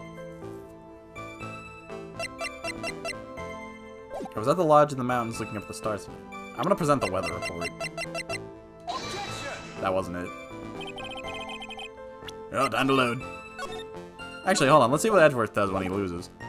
That statement contradicts the data provided by the piece of evidence. It does? How do you mean? Forgive me, Your Honor, but you just said it yourself that it does. Don't try to play mind games with me. That's enough. This court sees no reason to further prolong this trial, nor is there any need for the more time to decide this case against the defendant. This case is extremely clear. I see no room for misinterpretation of the facts. This court finds the defendant Iris Hazakura Temple guilty. The accused will surrender to the court immediately to be held pending trial at a higher court within a month from today's date. That is all. This court is adjourned. No. Okay, well, Edgeworth didn't do anything, so I could have just skipped it. Wee. Alright, well then let's do my other gamble. You saw Phoenix. Oh my, I should have just went with my gut. Larry Butts. I can understand why you might want to throw your old life away. You're pretty pathetic and you cause all sorts of trouble. I'm sorry. But, having realized just how much of a nuisance you've been, that could be considered a step in the right direction. Reggie, are you trying to console me? It certainly doesn't sound that way to me. However, I cannot forgive you for simply turning away from the incident you create. You're totally pinning this on me. Now then, let us talk about the night of the murder. Sister Bikini, after seeing the murder take place, asked Phoenix Wright to report it. Thus, he headed for the public phone by the bridge. There, he happened to cross a certain nefarious individual. You, Larry Butts. That's right, me in the flesh. Listen carefully, witness. It doesn't matter if you change your name. So long as you remain pretty pathetic, you will continue to cause these incidents. That in reality will not change. Well, what do you mean to do then? Larry, what you need to change is your inner self, but for now, what you saw that night, testifying truthfully about this is one issue is all I need from you. Reggie, I think I've finally woken up. Well, I guess I could still be sleeping. But anyways, I'll do it. I'll testify. I'm not sure this will go especially well. I'll ask again then, witness. What did you see on the night of the murder? Larry, what I saw, part 2. I went to the shack around 9, so it would have been about 10:30 p.m. I was lying under my bedding when a white flash almost blinded me. I looked out of the window and Dusky Bridge was on fire. There was still some thunder, but I went right away to check it out. That's when I ran into Nick. You certainly saw quite a lot, didn't you? So, what happened to the bridge after it caught on fire? It was like me after a 30-day stint chasing a girl. It totally burned out, like almost totally gone. I mean, trying to cross the burning bridge remains was what caused Nick to fall. What did you say? Oh, don't worry. It's nothing life-threatening. You just caught a cold. I never know with that man if he should be called lucky or unlucky. Well, now, Mr. Edgeworth, please commence your cross-examination. look at Francisca worrying about Phoenix. What a friend. 1 health, 1 health, 1 health. Hold it! What did you do out there in the cold for an hour and a half? Oh, if you really must know, I was busy. I was busy being excited, I guess. Excited? Dare I even ask? You set the meeting time around 10, right? I couldn't wait, and I thought she might come early, too. Well, it appears she didn't come at all in the end. Because they never arranged to meet in the first place, did they? Shut up! Don't go picking my fond memories apart. Anyways, I was getting a little worried. Now, maybe Iris had lost her way. So every 20 minutes or so, I went out to the bridge. But I didn't see anything particularly suspicious. I didn't even have anything to do, so I went back to the shack to wait for her. It was lying under my bedding. This light was, of course, Lightning. Like kapow! Like a slap from Naomi, honestly. A big bada boom. Or a little like that.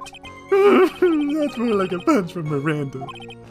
Witness, did you actually see the lightning hit the bridge? Well, I was a bit startled by the flash of light, so... Hold it! Seeing that, what did you do? What do you think? I was burning up as well, from the fire in my heart. And that's why you went to take a look at the bridge. Well, to be honest, it was freezing cold, so at first I thought, forget it, I'm not leaving my covers. It pretty much stopped snowing, so I don't know, I changed my mind. I'm not sure I care for the forget it attitude you had at first. Witness? There was still some thunder. Hold it! You said right away, but exactly how long after the strike was it? Rain fell, and then the bridge caught on fire, maybe around 5 minutes. I mean, I suddenly thought, gotta go check this out. How far is the small shack you were in from the bridge? Hold on, well, it had pretty much stopped snowing. I guess about a 5-minute walk. And how did Dusky Bridge look when you got there? Like I had recovered a piece of my childhood. I mean, not even a bonfire. Even the bonfire kids made during school camping trips could compare. Well, should I press him for a little more info? Yeah, why didn't you call anybody? You were next to the phone. Well, we know why he went to the bridge. Larry, let me ask you one thing. What is it, Edgy? I was at the serious fate. Why didn't you call anyone? Huh? What do you mean? Normally, when faced with a towering inferno, one would try to tell someone. There's a public phone right by Dusky Bridge, correct? Well, of course I thought of doing that. So then, let's hear why you didn't. Huh? Yeah, okay, my reason. It isn't that I didn't try to tell anyone, I just didn't have time to, okay? I arrived at the bridge and then Nick showed up. You claim to have arrived at the bridge at the same time as Wright? Yeah. I thought I'd better tell someone about this, but then Nick came up yelling about murder. It totally made me forget about the bridge. The fire was pretty much out by then, anyway. What's this feeling? I suddenly have a terrible case of unease. It was after contacting the police that Phoenix Wright fell from the bridge, correct? Yeah, that's pretty much it, more or less. You told me about the burning bridge yesterday, but there's still something that doesn't quite fit. It looks like, despite his change of heart, Larry still isn't telling us the whole truth. Boing. So, he said it took him 5 minutes to get to the bridge, but they said it takes 15 minutes. Well, hold on, let me get the map out. So Larry was in Heavenly Hall, and it took him 5 minutes to get to the bridge. And Phoenix was in Hazakura Temple, which took him 15 minutes. So if you square root this by this and tell me how much distance they were from the sun, we might be able to deduce the answer. I hate those math problems. Well, that would imply Larry didn't leave immediately. In my head. Like, because if he got there at the same time Phoenix did, then Larry didn't leave immediately.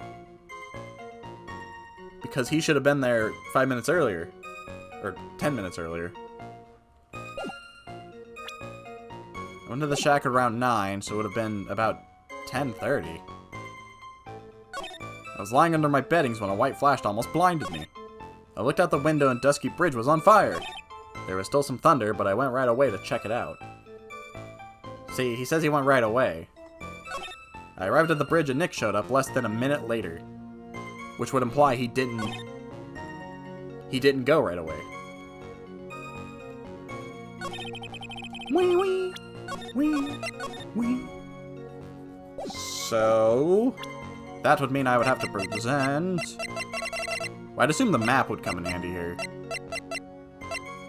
But we can check the weather report. Snow. Lightning 10 to approx 11. Lightning struck Dusky Bridge at 10:45.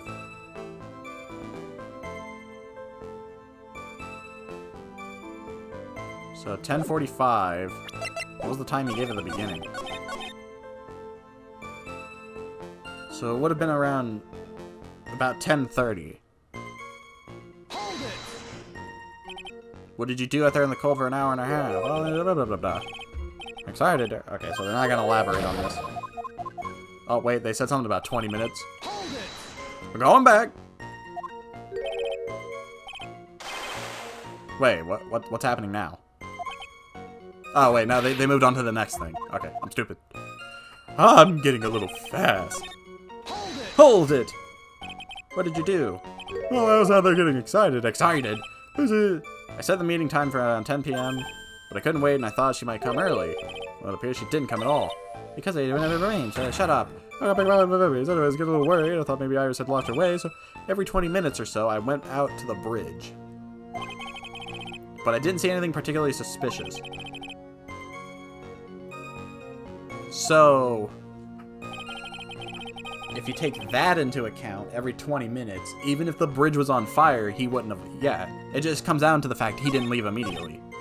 He wasted 10 minutes. Because he was going every 20 minutes. So if he left at 10, and then returned at 10:20, he wouldn't leave till 10:40.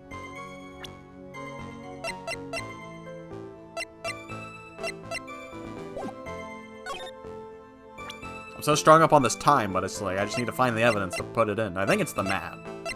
I think the map is what I need to put here.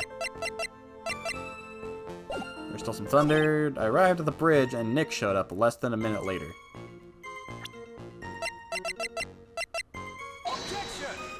That was not it. The curse of 1 health.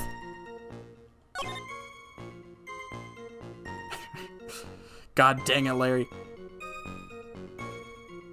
Why do you gotta do this to me, Larry? Looked at it. So I have to present something that shows the difference in time.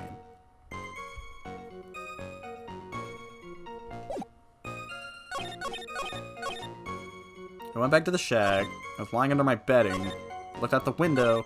There was still some thunder, but I went right away to check it out. I arrived at the bridge, and Nick showed up less than a minute later. No!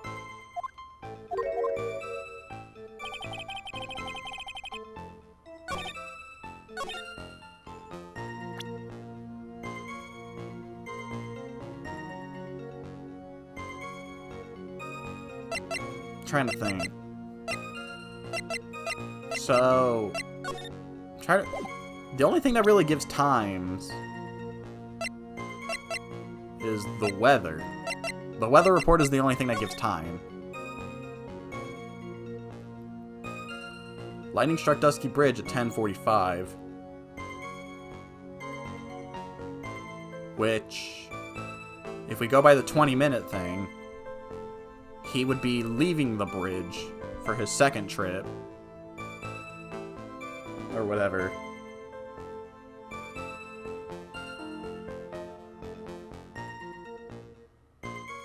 I think I'm overthinking this whole time thing.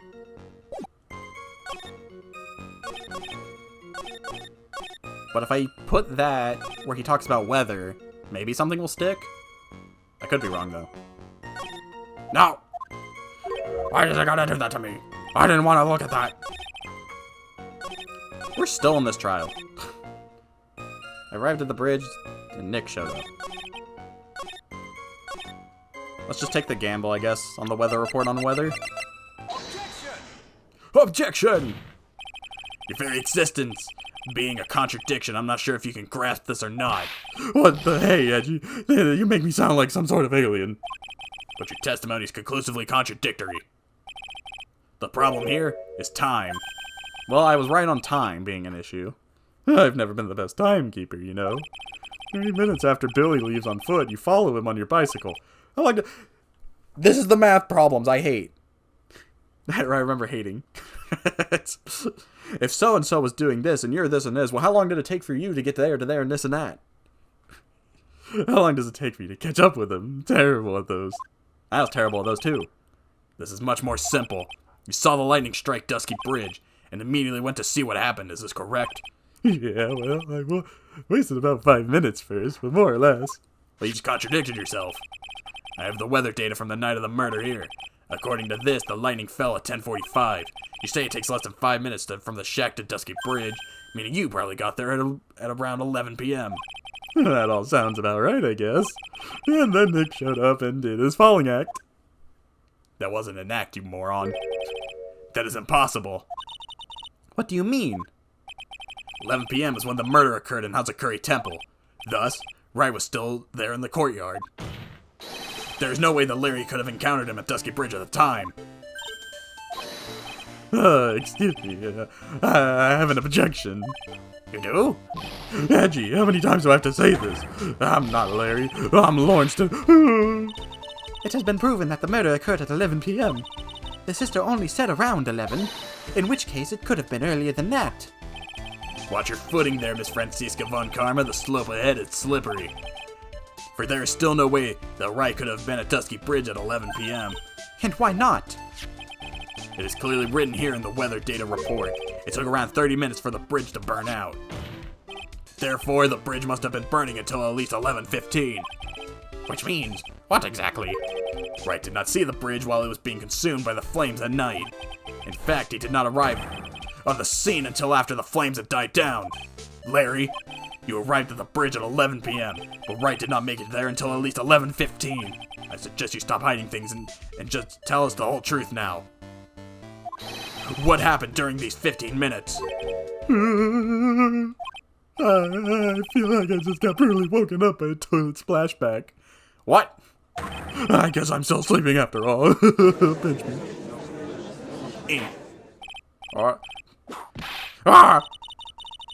So there was a missing 15-minute prior to meeting Phoenix Wright. I hardly see that as much of a problem. Yeah, not much of a problem at all. Really? The bridge is burning before your eyes and there's a phone right next to it. Why then did you not report the accident? Yes, witness, why didn't you? Were you there simply to watch the bridge burn? Were you painting? And therein lies the problem. For even after the bridge had burned out, he was still there. Staring into space. This witness didn't even attempt to fulfill his civic duty. That's what it sounds like. Ah, but this is Larry we're talking about, and even he isn't capable of being so stupid. Which means there has to be a reason for his inaction. Edgy? I think it's about time I got serious with you, dude. Just as I thought, you've been playing with us all this time. Listen, I'm gonna tell you everything. Are you sure you want to hear it all? Yes? I may really say... Then say it. Very well. I have a terribly bad feeling about this, however. Let's have the witness finally give us the whole truth. Now, for this 15 minutes gap, what were you doing, witness?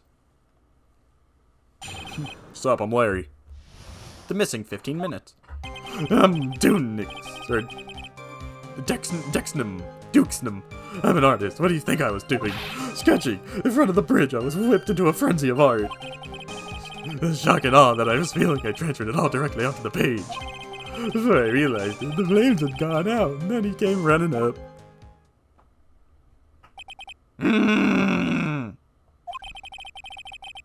I suppose artists can be strange folks. That's right. I'm willing to sacrifice everything in order to draw the perfect sketch. including the truth from the sounds of it. Mr. Edgeworth, has this removed the last of your doubts? Not at all, Your Honor. One very large doubt still remains. And what would that be? This is a surprisingly believable story, especially considering the source. So why did he think he needed to hide it from us until now? I intend to drag the reason out of him. You'll forget this, Edgy. Dude, he's gonna kill me. He's gonna rip off his face, and it's not gonna be Larry under there. It might not be. Imagine if that wasn't actually Larry. Hold it! I didn't save. Tell us, Larry. My name is Lawrence, get it right. Mistakes like that are what keep you from being popular with the ladies like I am. But who exactly are you? I'm Lawrence Dunix, apprentice extraordinaire. Well, I'm the Attorney Supreme, so shut up. That's what he calls himself in any case. And you are an artist? Of course I'm an artist, the real thing. Yet again, that's what he calls himself. Names means nothing. There is only one issue I care to discuss. What were you doing? This is a very big issue indeed. Wee, wee, wee. I gotta save because I got 1 health. Sketching. Sketching? The burning bridge? The burning bridge and everything that came with it. Well, let me see your sketch. It probably has like a murder on it. What? Came with it? You want to hear this from my lips, do you, Edgy? You'll regret this. That sketch of mine is... Enough. Just take this ridiculous sketch of yours out already, witness. Yeah, whip it out. What are you talking about? I don't know what you mean. That does indeed appear to be the fastest solution. I'll leave it to you, Mr. Edgeworth. What should I do? I've got a terrible feeling that the instant the sketch is revealed, the entire world may be changed by what is depicted there. Look at the sketch. Look at the sketch. Larry, I wonder if you could show us your sketch, please. No. Oh, well. Even I couldn't have imagined it turned out like this. Imagined what? Lawrence Dunix's debut would take place here, today like this. Show it, now. Okay, but steel yourselves. This.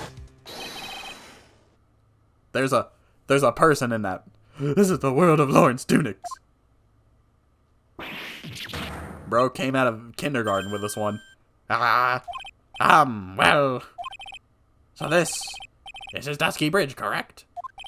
Quite a large bridge, isn't it? Your response, Miss Von Karma? Yes, well, it's a better drawing than I expected. No, it's not. Isn't it? Isn't it? I struggled to reproduce those flames. I really did. Yes, I'm sure you did. This is going to get ugly. No one has the courage to bring it up, it seems. This mysterious flying object. Larry, Right. the burning bridge is fine. But what is that unfortunate looking figure? Oh, you spotted that. I thought you might. However much I might want to ignore it, I can't. It's Iris, of course, Iris. I wish she'd taken better care of herself. We have to plan our future, you know. What would have happened to her if she had injured herself flying like that? Oh god, we're back to the flying people. Larry, please answer this question honestly. Okay. Are you really claiming to have seen this? Are you claiming to have seen the silhouette of the defendant flying over a bridge that was engulfed in flames? Yep, that's what I saw. That's why I drew it. I'm an artist, a real artist. You? High? The girl, she's really high up in the air. Are you high? Ah! What was that for? This is all a bad dream. I was hitting you to test that theory. Please whip your own cheek from now on if you wish to test your wild theories. Anyways, no court of law will ever acknowledge that people can fly. Actually, there is some precedent for it. Do you not remember the trial of, dare I say, the carnival?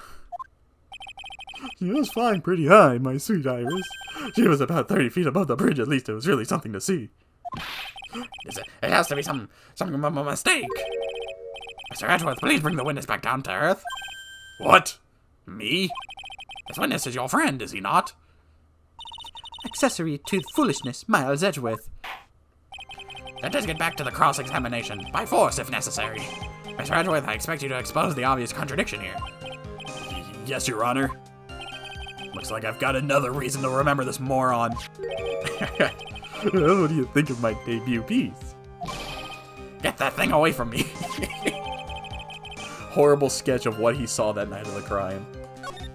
Now, hurry up and cross-examine him. Larry!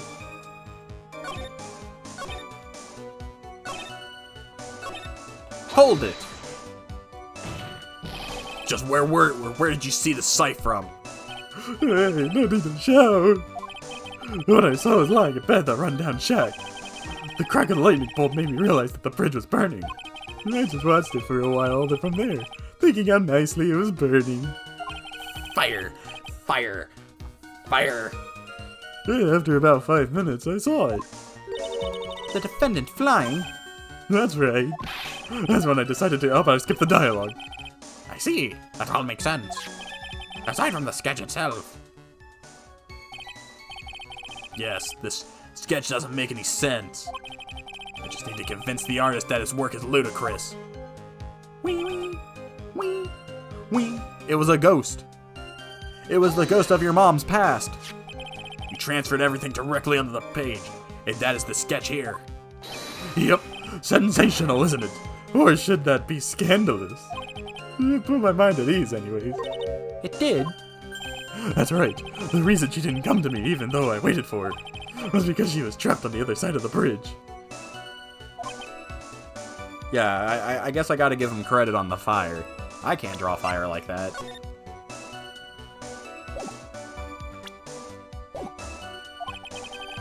It would be that Iris undertook that dangerous, desperate flight in order to reach me. That's gotta be it. Alright, go me. That's out. Continue, please. Before I realized that the flames had gone out, and then he came running up. You forgot the passage of time to that extent, did you? Well, once I get caught up in something, I tend to forget everything else. That's true, he's always been that way. I guess he's not lying about that, at least. Phoenix Wright appeared on the scene after 11:15. If he was drawing until then, that dispels all doubts. Aside from the doubts of his humanity, eh? There's a big clue waiting for me in this cross-examination. His testimony does nothing less than mock the court. But I am sure that there is a vital kernel of truth hidden in there somewhere.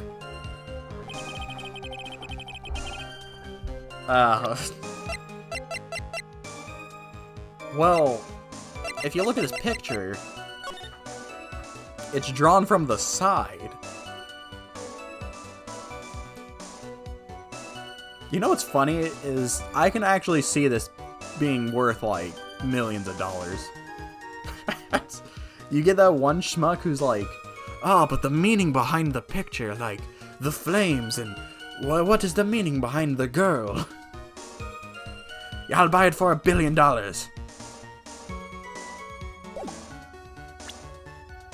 I'm Dukesnim. I'm an artist. What do you think I was doing? Sketching in front of the bridge. I was whipped up into a frenzy of art. But you didn't sketch the front of the bridge, you sketched the side of the bridge. Which would tell me you weren't at the bridge. Until later. I saw Iris flying, her white hood fluttering. Wait, did I press him on that?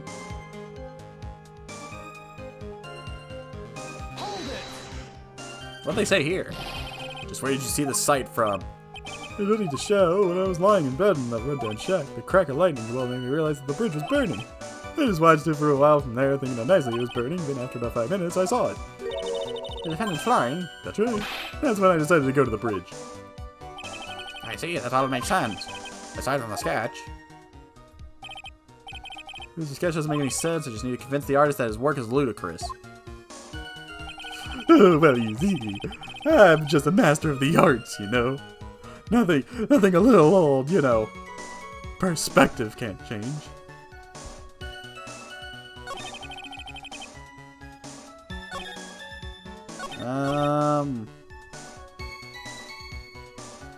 Yeah, he does talk about the hood.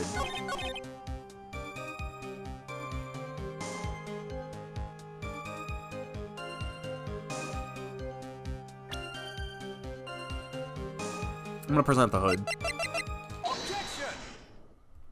No need to overthink it, I guess. Larry, what did you really see that night? Not that I particularly care. It's in your position. That's just being irresponsible. I drew exactly what I saw. I'll give you the whole dollar.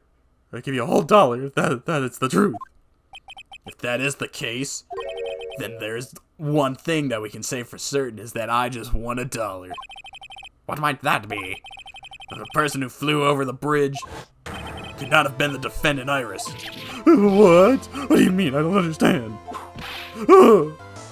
A foolhardily folly of a foolish statement by an equally foolishly foolhardily fool. How exactly can you make this claim? Tell us, Larry. According to this picture, the individual whom you say you saw was wearing a hood, correct? Of course she was. That rundown shack is quite a ways from the bridge. That is what told me that this flying angel was my Iris. That is my darling Iris, and Iris is my darling hood. It seems there are bigger fools in the world than the ones at the defense's bench. Larry, there's something you need to be made aware of. On the night of the murder, Iris wasn't wearing her hood. She had given it to Wright as a gift. Are you going to change your story now? Perhaps suggest it was Wright who took flight? It was Maya. What are you talking about? I think you understand what I mean just fine. Why? Why did Nick have Iris's hood? What? Angie, what's going on with Iris and Nick? Why you, Nick? You dog!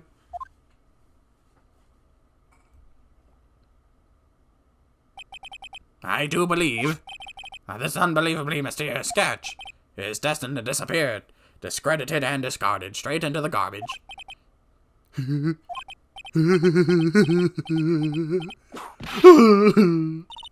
What is it now, witness? It feels like I've been waiting 25 years for this very day to come. Angie, today's the day I get you to completely stupefy you. What?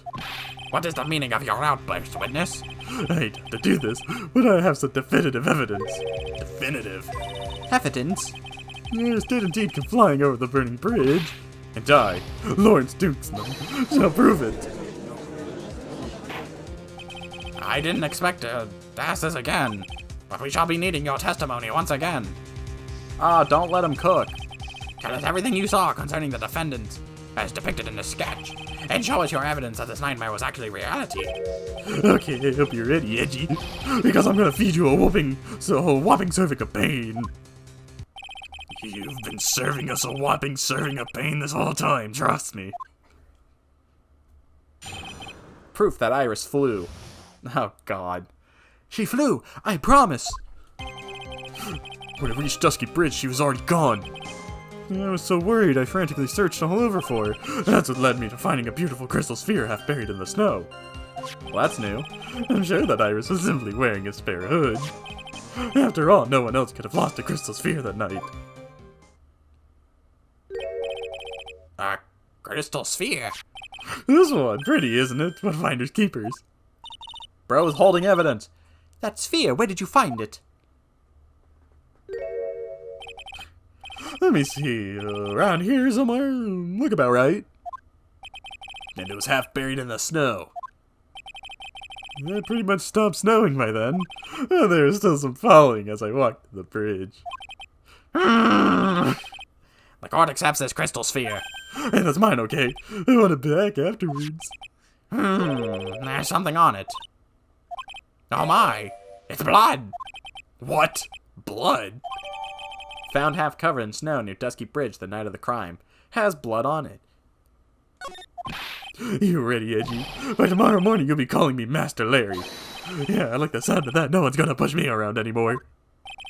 Did you want to be called Lawrence Dukesnum only a few minutes ago?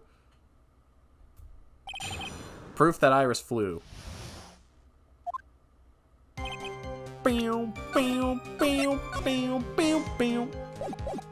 Hold it! So you went to the burning bridge. That's right, to meet Iris. She actually flew to get to me, and the least I could do was meet her halfway. But the defendant was not at the bridge when you got there, you said. I guess she went back to Hazakura Temple. She's a girl, after all. She must have wanted to look her best. It must be lovely to live in the fantasy land of Larry's mind. Actually, it's so depressing that I can't even work up the energy to point. So what did you do next? I'm so worried. So you searched all over for her. She was flying pretty high, you know. I thought maybe she slipped on her landing and got hurt. Hey, it was more than a possible. Also, when I headed out to the shack the first time, I was snacking on a banana. I was pretty sure I threw the peel away somewhere around there, so you know. Can one guy really be this stupid? So did you find any signs of her so-called landing? I don't really remember. I kept falling over myself and kinda lost it for a while there. You fell over yourself? Yeah, the snow was deep and there was even a banana peel out there. Yep, there's stupid, and then there's Larry Butts. The short of it is that you didn't find any signs of a landing, correct? Then what happened next? Watch out for the banana peel! Half buried. Sitting in the snow with a little gathered on the top of it. It was very hard to spot, actually. I mean, it was dark out, too. I'm impressed. You did well to find it. No matter what you say, or what you may think when you look at me, I'm a pro, a genius security guard. I used a pen light I borrowed from my company to help me search. And it sparkled really brightly, as if it was saying, "Here I am," to me. He stole a pen light from his security job. It does indeed look very much like the crystal sphere on Iris's hood. But need I remind you that she was not wearing her hood that night. I'm sure that Iris is simply wearing a spare hood. Each nun is assigned their own hood, and they're assigned only one. I don't know anything about that, okay? And Iris is special, alright, dude? Even if she did steal a spare hood. I'll forgive her. This is getting us nowhere, our destination for the day, it seems. However, this crystal sphere was found near the bridge. That is a fact. If it didn't come from a hood, where could it have come from? You know, I guess we still haven't figured out where Pearl was. That is the question I aim to answer. After all, no one else could have lost a crystal sphere that night. That's a lie. I have evidence of that. I have it. Let me confirm this one last time, Larry. The reason you thought that this was Iris are the hood and this crystal sphere, correct? That's right. My gut is never wrong. I met with old Bikini the next morning, and her crystal sphere was still there, safe and sound. Indeed. She was wearing it in the very room earlier today. This case isn't going to end without a fight. Exposing the obvious contradictions in this testimony will be easy, but I fear that all that awaits us are further mysteries. Don't look at me like that, Larry. Because you're about to get it.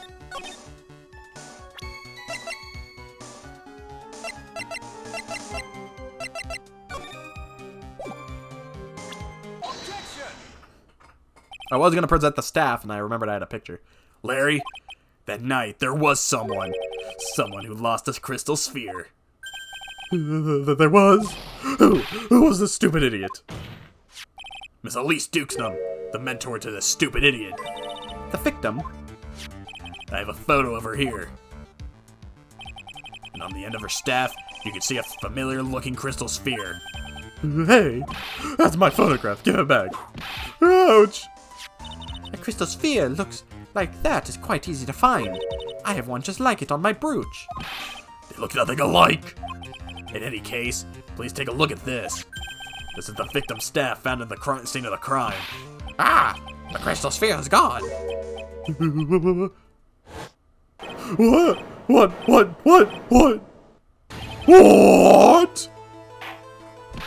Just what does this mean? If anyone jumped or flew across the bridge that night, it certainly was not Iris after all. She was not wearing her hood, more importantly. The crystal sphere found at the landing site was not hers either. That means the one who flew and dropped the sphere was the victim, Miss Elise Dukesnam. A fool alongside another fool on a fool's errand to reach a foolish conclusion. First of all, this sketch, which I prefer to call a scribble, is ridiculous. People cannot fly, thus this is rejected. You can't do that. I saw it with my own two eyes. And this crystal sphere, this is nothing more than a red herring. You honestly believe that? Give it some thought, and I'm sure you will realize you realize it as well, Miles Edgeworth. Elise Dukesnam was in her room on the night of the murder. There was no reason for her to go to Dusky Bridge. Therefore, this sphere cannot be related to this case at all. Miss Francisca von Karma. The only people who will accept that explanation are scattered brains and clowns. Why are you pointing at me? The victim's crystal sphere was found near the bridge on the night of the murder. Yet you expect us to believe that this has nothing to do with the case? That crystal sphere, it was probably thrown away at the bridge after the murder. After the murder? There is blood on the crystal sphere, isn't there? This naturally suggests that it was thrown away after the murder took place. The killer placed it there to throw the investigation off the scent, which is the exact reason why that he drew that ridiculous sketch. What? You mean I'm the killer? No. All joking aside, just when did this crystal sphere appear near the foot of the bridge? Unless this can be proven in some way, I refuse to believe this is related to the case. She makes a valid point. There's no evidence that Elise Dukesnam left Hazakura Temple that night. However, if somehow this crystal sphere can be proven to be dropped before the victim was killed, then this case is going to transform into something else entirely. Your response, Mr. Edgeworth? I want your final opinion on the disposition of this crystal sphere.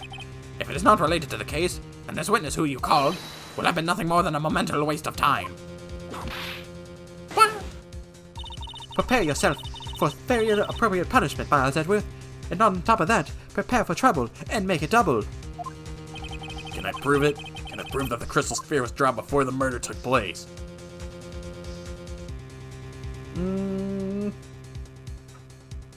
Can I? Can I do it? Can I do it? Found half covered in snow near Dusky Bridge the night of the murder. Well, it says it's half covered in snow, and they said it stopped snowing around the murder. So that should be proof. It has blood on it.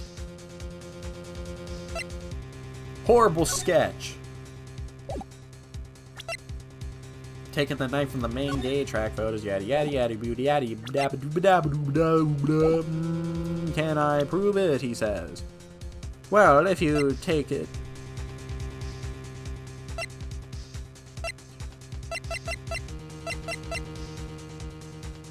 I'm gonna say I can. Can I prove it?